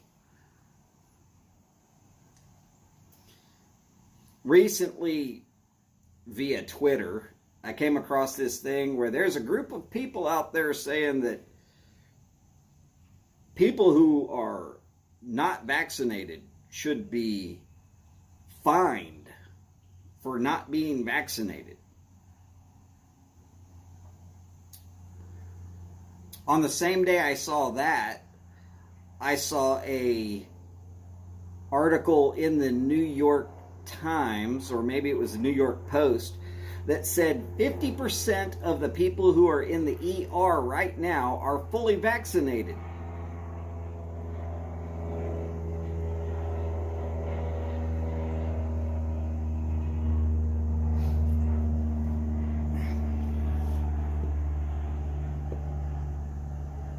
If those figures are true, then that vaccine ain't doing crap.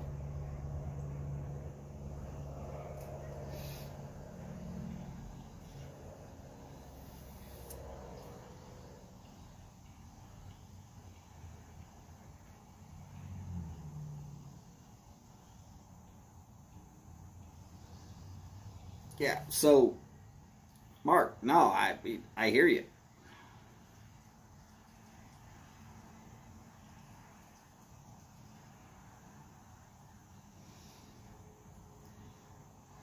So as long as Holly's okay with living in sin and continuing this relationship in the same manner as it's been going for the better part of 2 decades, I'm good with it.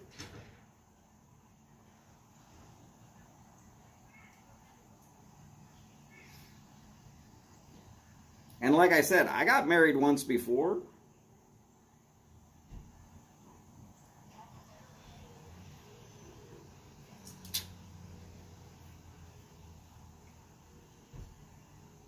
That was a mistake. Only good thing that came out of it is that I have a son.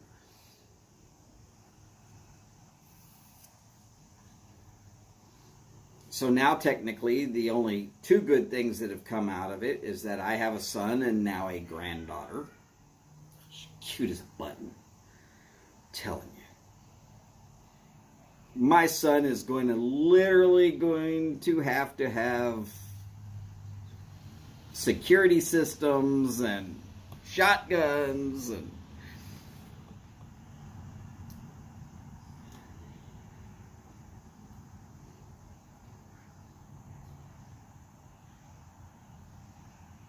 I fully expect she's going to be this beautiful young lady at some point, and he's going to be having to drag guys away from the house kicking and screaming because they ain't going to want to leave.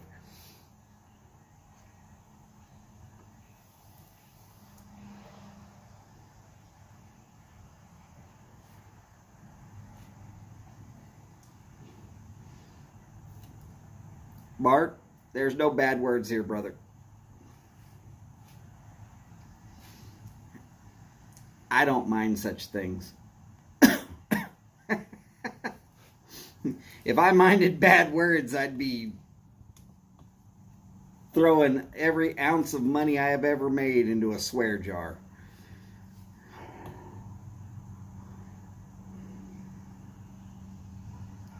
Y'all can say any damn thing you want to around here. It's kind of like that Live from Folsom Prison with Johnny Cash. When he got out there, it said, "You can't say any bad words," and then he rattles off 5 or 6 of them. So, you're not going to hurt my feelings none at all. You can even say bad words and make bad comments pointed directly at me. I'm good with it. Not going to hurt my feelings none at all. Oh, and just to right any bad thoughts that anybody's having, I am not against the vaccine in any way, shape, or form. If you feel that it is right for you to get the vaccine, do so.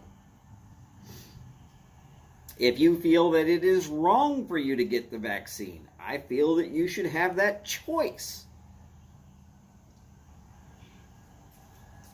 I have psoriasis. Psoriasis is a skin condition, but it's brought about by an overactive immune system. COVID's not killing me. The problem is my wife and my mother-in-law were both told by their doctor don't get it because they've had bad reactions to the flu vaccines in the past. And they both have asthma. So they are in a higher percentile of somebody who would be affected by COVID. I'm in the lowest possible percentile. Now let me explain why I don't get the vaccine myself. Currently, it's been proven by science that the vaccine does not prevent you from contracting or spreading COVID. It lowers your symptoms. For some people, that's great. For a person like me, who hardly ever gets sick, when I do get sick, I'm sick for a few days and then I'm better. Everybody else is sick for weeks and weeks. If I got the vaccine, it might lower my symptoms to the point where I literally would not know that I'm sick, and I could be spreading COVID here around the house So instead of quarantining myself off and making sure that everything I touch is getting wiped down with some kind of antiviral something or other, I could spread it around this whole house and end up killing my wife and my mother-in-law without actually knowing that I'm the whole reason it was happening. At least without the vaccine, I have a better chance of having a fever or something that tells me I need to quarantine myself off and start the emergency protocols of wiping everything down and making sure that I stay away from them as much as possible.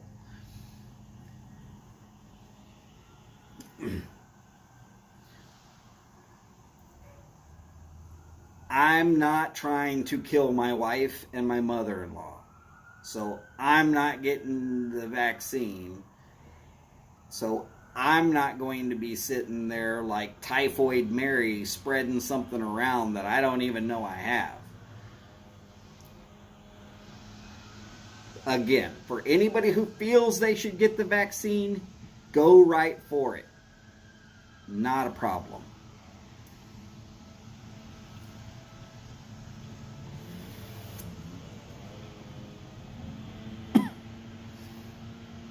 Howdy, Peterson Piper. Great to see you, sir.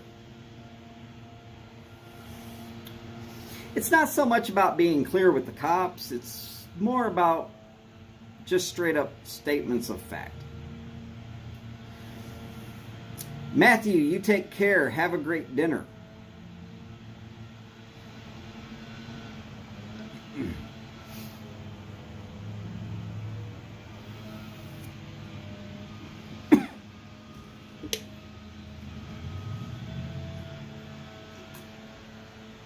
I still remember when Matthew's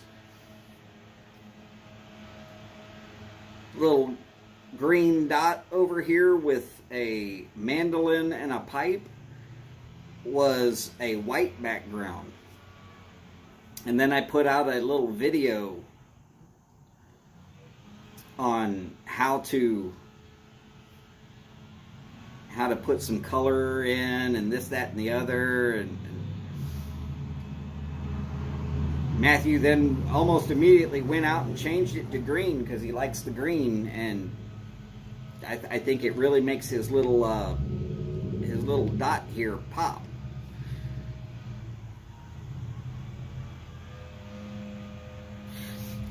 Yes, Sharon, I said that I would keep shaving this portion, but I would grow this back out starting with the new year. This is, what is today? Today's the 14th, I believe.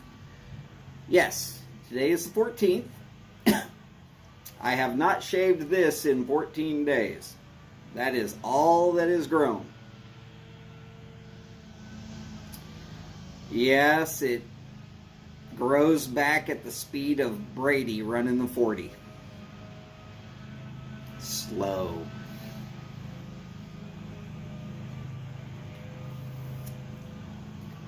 Mark, that is very true. That is very true.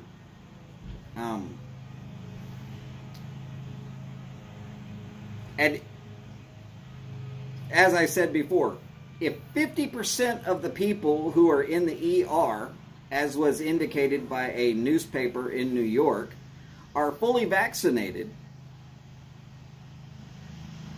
then that vaccine's not really doing as much as people think that it is. But again, I'm not trying to tell anybody not to get it or to get it. That's for you to decide on your own, not for me to try and convince you one way or the other.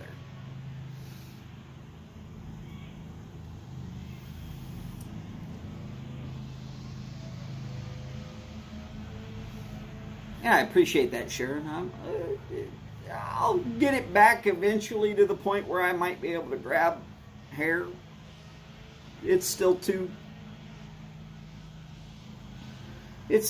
thin for me to even do that. Look at that stuff on the top lip. It almost looks like I should just wash.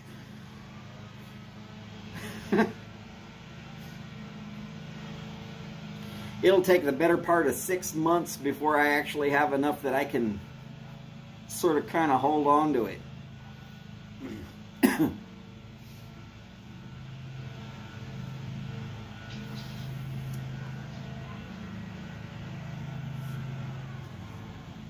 Wait, Sharon, you're saying you don't make videos anymore?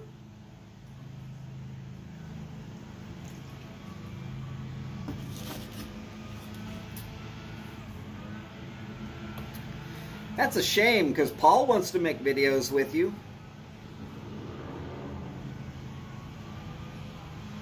I'm not sure those are allowed to be on YouTube.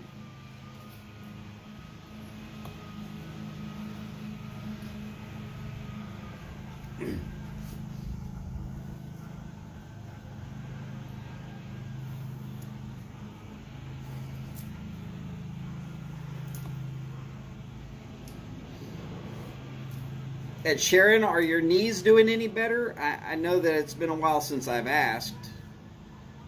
I didn't want it to be our only topic of conversation.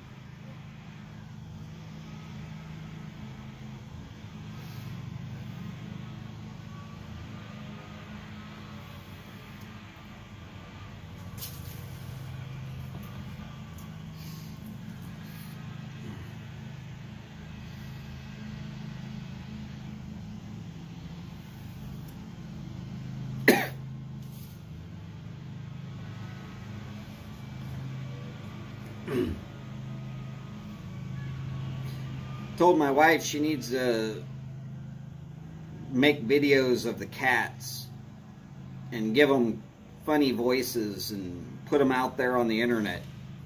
She could be internet famous by tomorrow.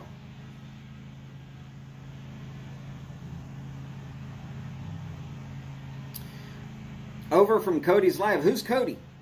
And where is he live?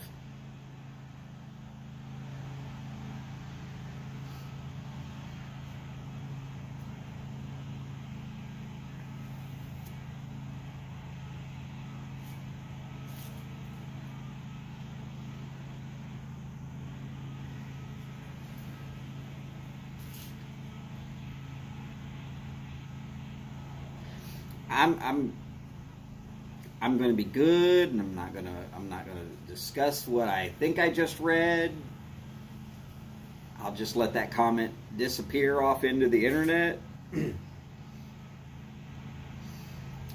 Keep it in the family, Sharon. Keep it in the family. She's going to reach through this screen and slap the shit out of me one of these days.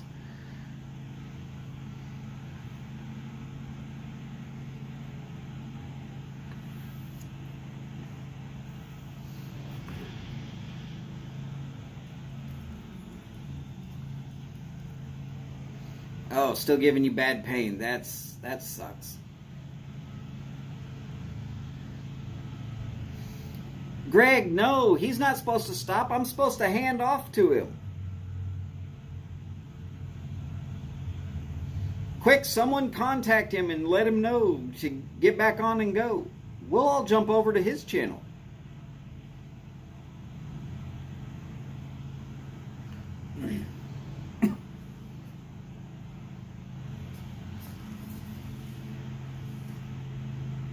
That's part of what tailgating is about, trying to get people over to everybody else's channel.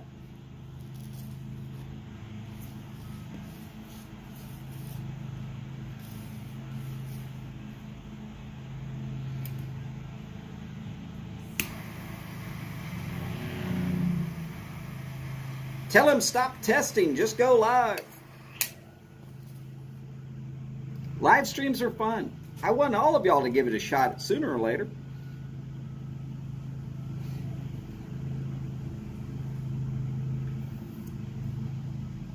Besides that, who wants to look at this ugly mug for another hour?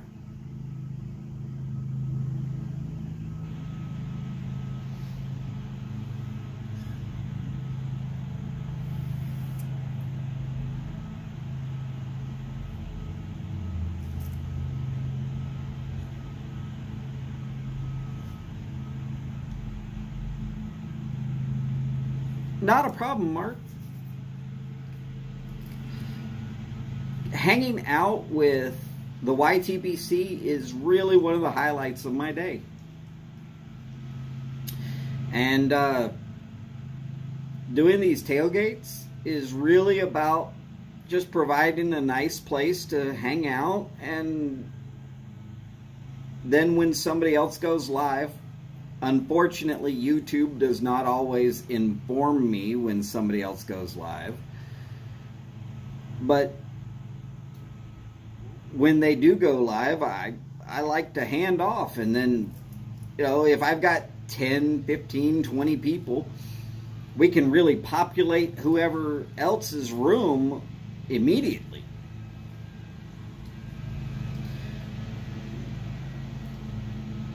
Which broadens their chance that they're going to continue to go live and do these. This is not about me trying to be hanging on for hours and hours and hours.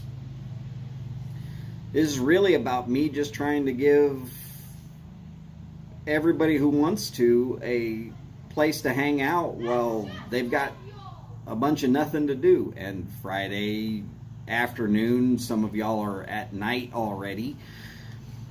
After work, the weekend's hitting.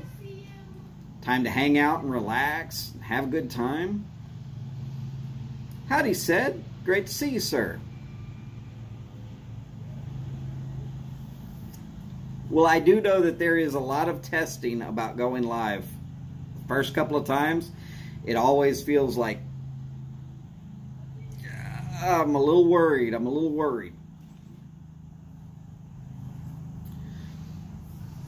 Well, that's great to hear. I'm hoping like crazy that he will choose to do a live on a fairly regular basis.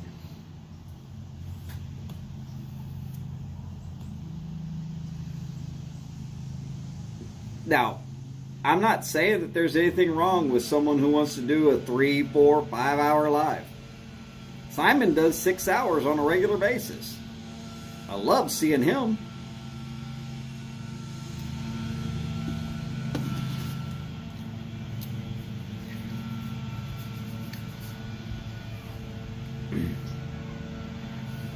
And Chad, he would do a 3 hour live.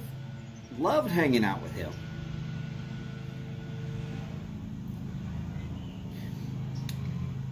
If everybody wants to do an hour, hour and a half, whatever, and fill up the time where Chad decided he just wasn't feeling it anymore, and he's moved to a more sporadic schedule where he goes live when he feels like it, which I respect that decision. That's his decision.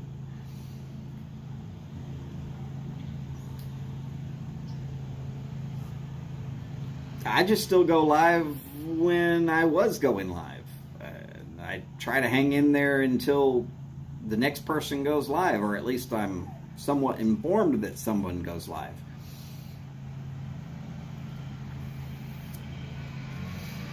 And if he doesn't come back on, that's fine. I'm not trying to push anybody into doing these.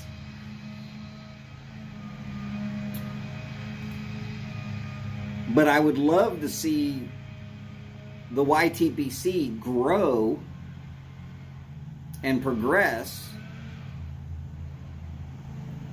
I mean, one of those things that's been kind of joked about and talked about a little bit is that maybe we can get the YTPC to be 24 hours a day, 7 days a week. I would love it.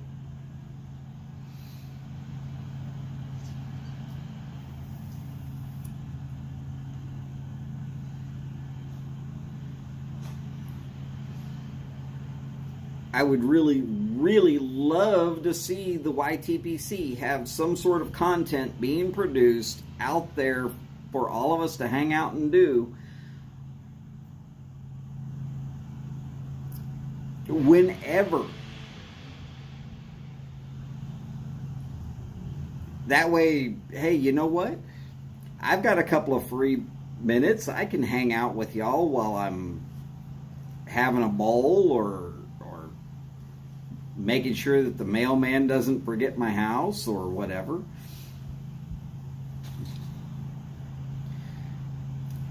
Greg, I appreciate that, brother. I'm just trying to let everybody know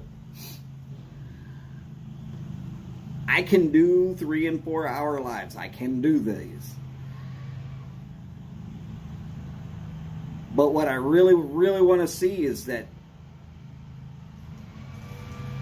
everybody has a good time and that everybody has a shot at going live when they actually want to. And that's the great part about tailgating. There's no real end time for tailgating. There's, I'm going live and I'm going to hand off to somebody. And so if Smoking Fireman wants to go live, I'm telling you right now, I would love to see it. I'll be there to support him. I just didn't know that he was doing it. Otherwise, I would have brought everybody to a standstill and we'd have all jumped. That's what tailgating's about.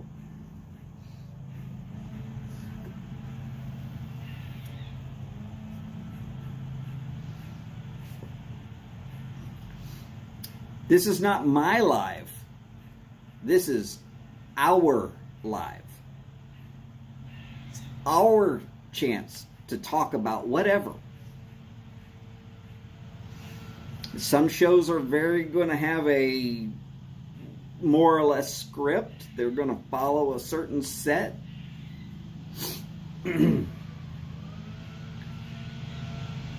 If I go live and 15 minutes later somebody else goes live,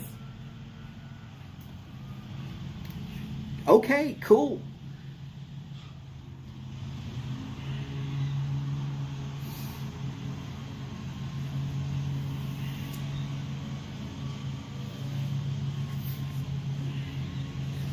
And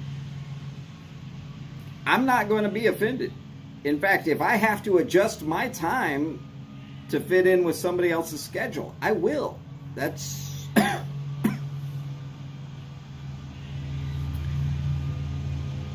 that's part of the giving nature of the YTPC, in my opinion. I mean, some people, they have very, very good shows, and they really, really don't need my help at all.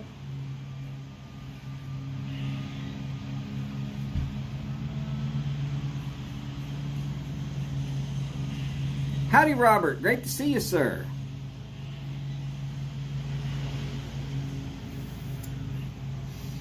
Well, I hope that he gets done testing those waters and he decides to go for a good swim. Because I've caught a few of his videos. I like his content. Come on, Ohio. Your show is plenty good. People don't like it? Tell them exactly like I tell them. Fuck them. Not everybody is going to be the perfect show for everybody else. There's people in the YTPC that don't even like me.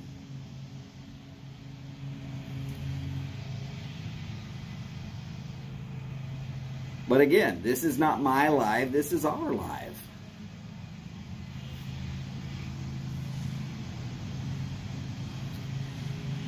And if people want to get things off of their shoulders and be able to get it out there and be able to move away from it, stresses and various different things, I'm great with y'all talking about it here. There was a time where literally right here on my show, Cliff came in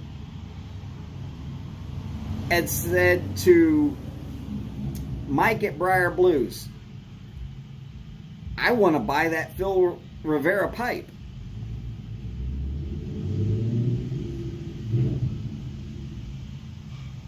And I was like, hey, yeah, let's make that happen right here, right now. Let's go. I'm just saying, I'm not going to stand in anybody's way.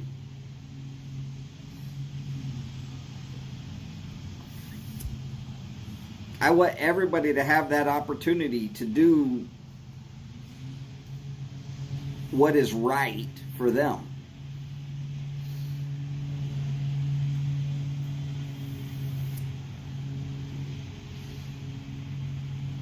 Mark, I am right there with you on that statement. In fact, if any of y'all were watching the Asekian Pipes giveaway that happened on Briar Blues channel a couple of weeks back, he gave away my dream pipes. My whole dream pipe set. One from Beans, one from Jay Mouton, one from London Colin Simon, one from Phil Rivera. I know that there were more.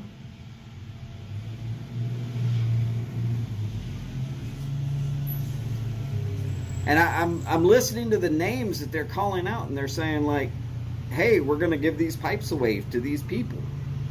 Oh, there was a Costello that was given away. There were more than a few Asekian pipes that were given away. And I'm sitting there going like, man, I want one of those, and one of those, and one of those, and one of those, and one of those.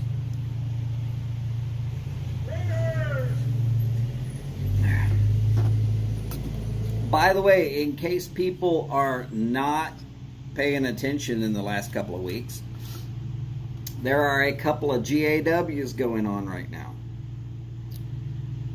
This is a pretty good time to mention those. Chad, aka Yardism, he's giving away an Asekian pipe.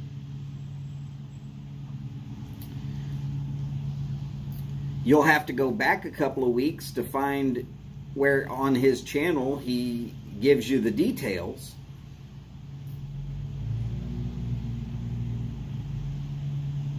But it's out there. You want to win one, it's a good chance. Smoking Fireman, sir, if you feel like going live, go live. We'll all jump over to your channel. It's not a problem. I'll shut it down. We'll all go to you. Not a problem. Well, I mean, I'm saying that as if I can force everybody to go over to you, but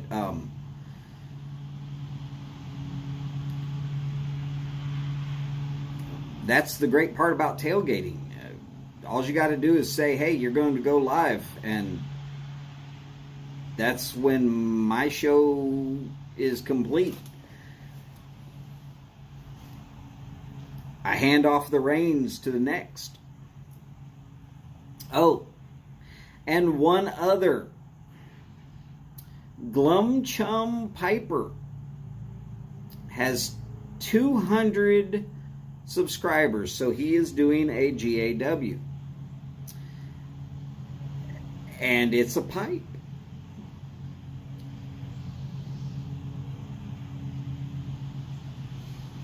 Not a problem. Smoking Fireman, even if you're never notified that I'm live, even if you just pop in just long enough to say, hey, I'm going to go live, that's cool. It doesn't have to be scheduled or nothing. It's just one of those things. That's, like I said, that's what tailgating's about. It's the show before the show.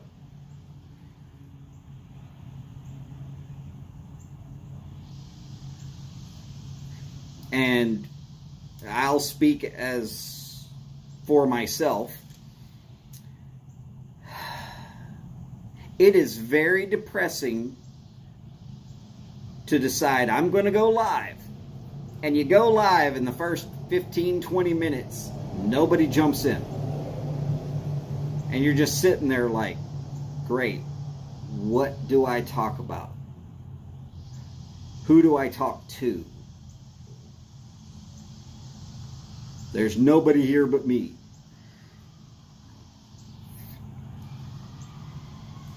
And it happens. It happens. YouTube is notoriously bad about notifying anybody.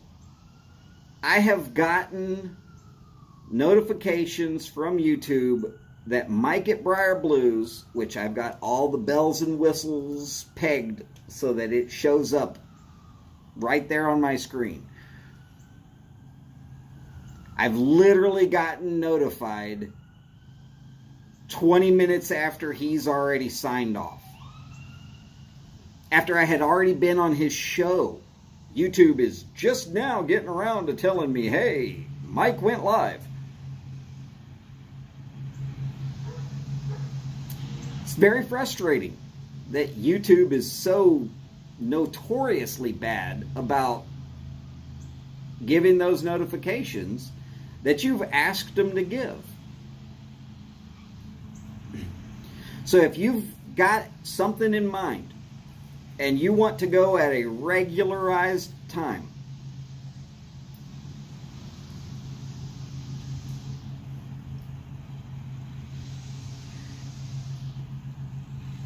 all you have to do is talk to me at all. Any video you can click on or any live you can click on after the fact, if you put a message in there saying, hey, this is when I would like to do this on this particular day. And if you're saying, hey, look, I want that time spot where you normally start. You know what? I'm going to work with you. I'm going to make it happen. I'm not here to be greedy. I'm not here to take up everybody's time all day long. I get on when I can, and I just try to go until somebody else is ready to go.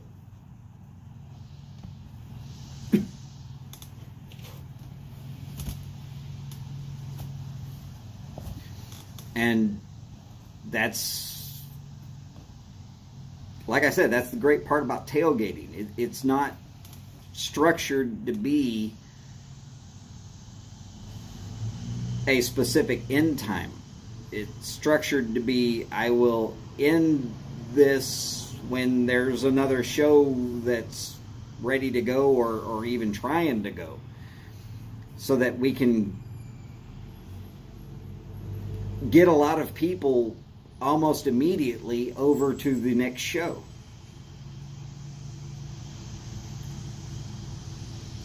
And like I said, it's very demoralizing. You hit that start stream button and nobody's there. And your first thought that goes through my head, wow, I am so uninteresting to everybody that nobody's here.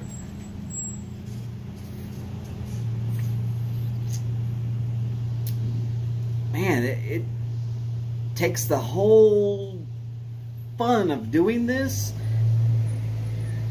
and flushes it. Craps on your whole day. And I'll go back to the very first time that I tailgated. I didn't even know I was tailgating. I came out, it was Saturday afternoon. My wife and I had finished doing everything that we had done.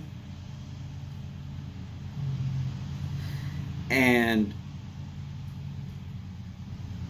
I went live. Lit up a pipe, hanging out, and somebody said, oh, Garbage Man Piper's about to start his GAW live stream. I was like, cool, let's go over there. Everybody, let's go.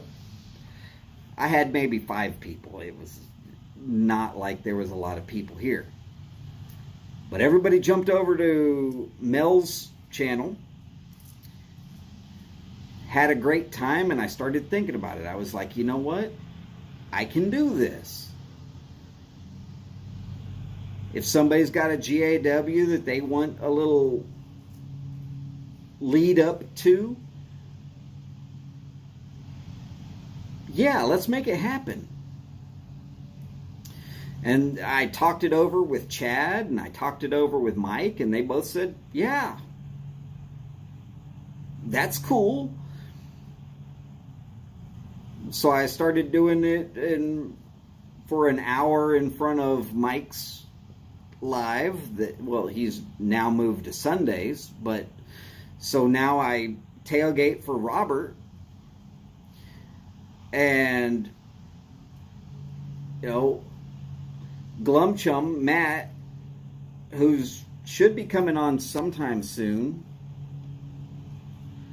here in about 6 to 8 minutes.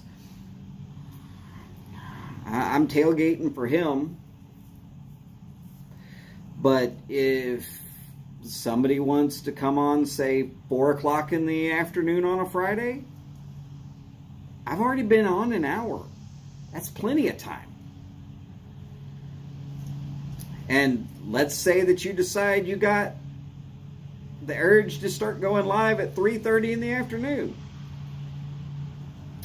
Bring it. You got nothing to do but tell me it's what you want to do. If that means I got to go live an extra 30 minutes early, difficult, because I'm just finished feeding Holly a lunch and barely sucking down one myself. But I'm going to work with whoever.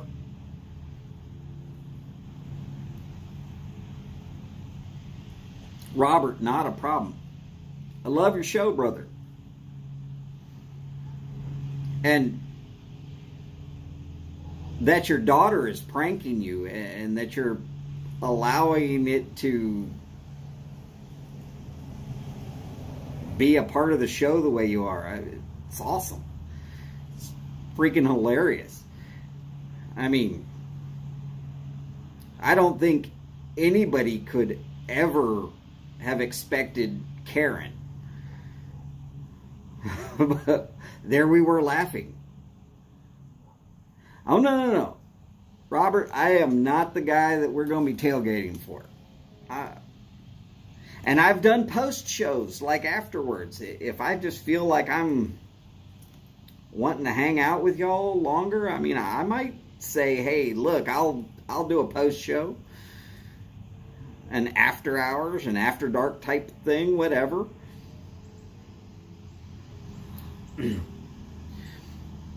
I mean, that was how the Death Nuts Challenge thing was done. Oh, God.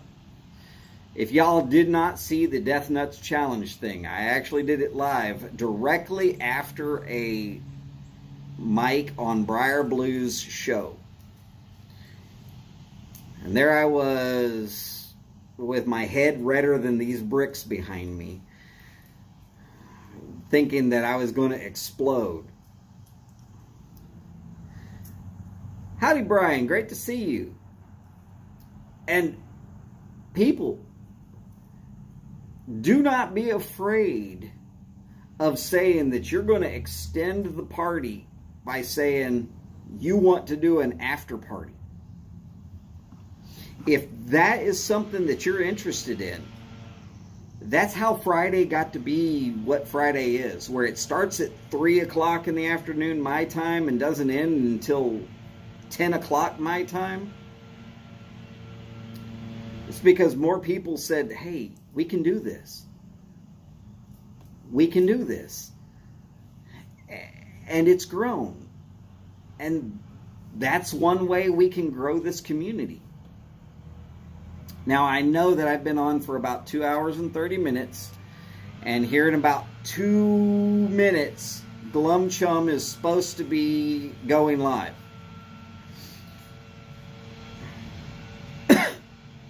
And we had a little bit of a dismal turnout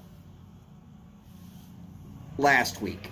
Hopefully we can really pick that up. And you know what? I just got a notification that says Glum Chum just went live. Surprise, YouTube actually gave me a notification today.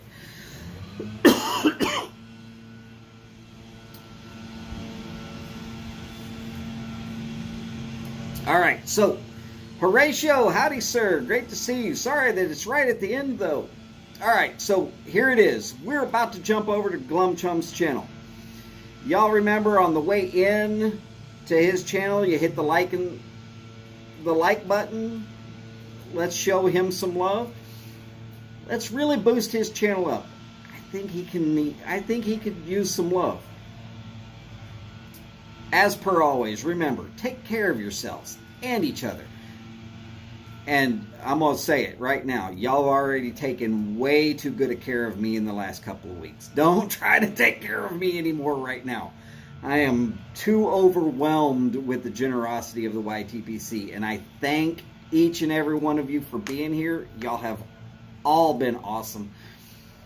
Thank you to my moderators, which is only Paul and Boris. But I appreciate it. I know that y'all work hard to keep the bots out of here, and I really appreciate it.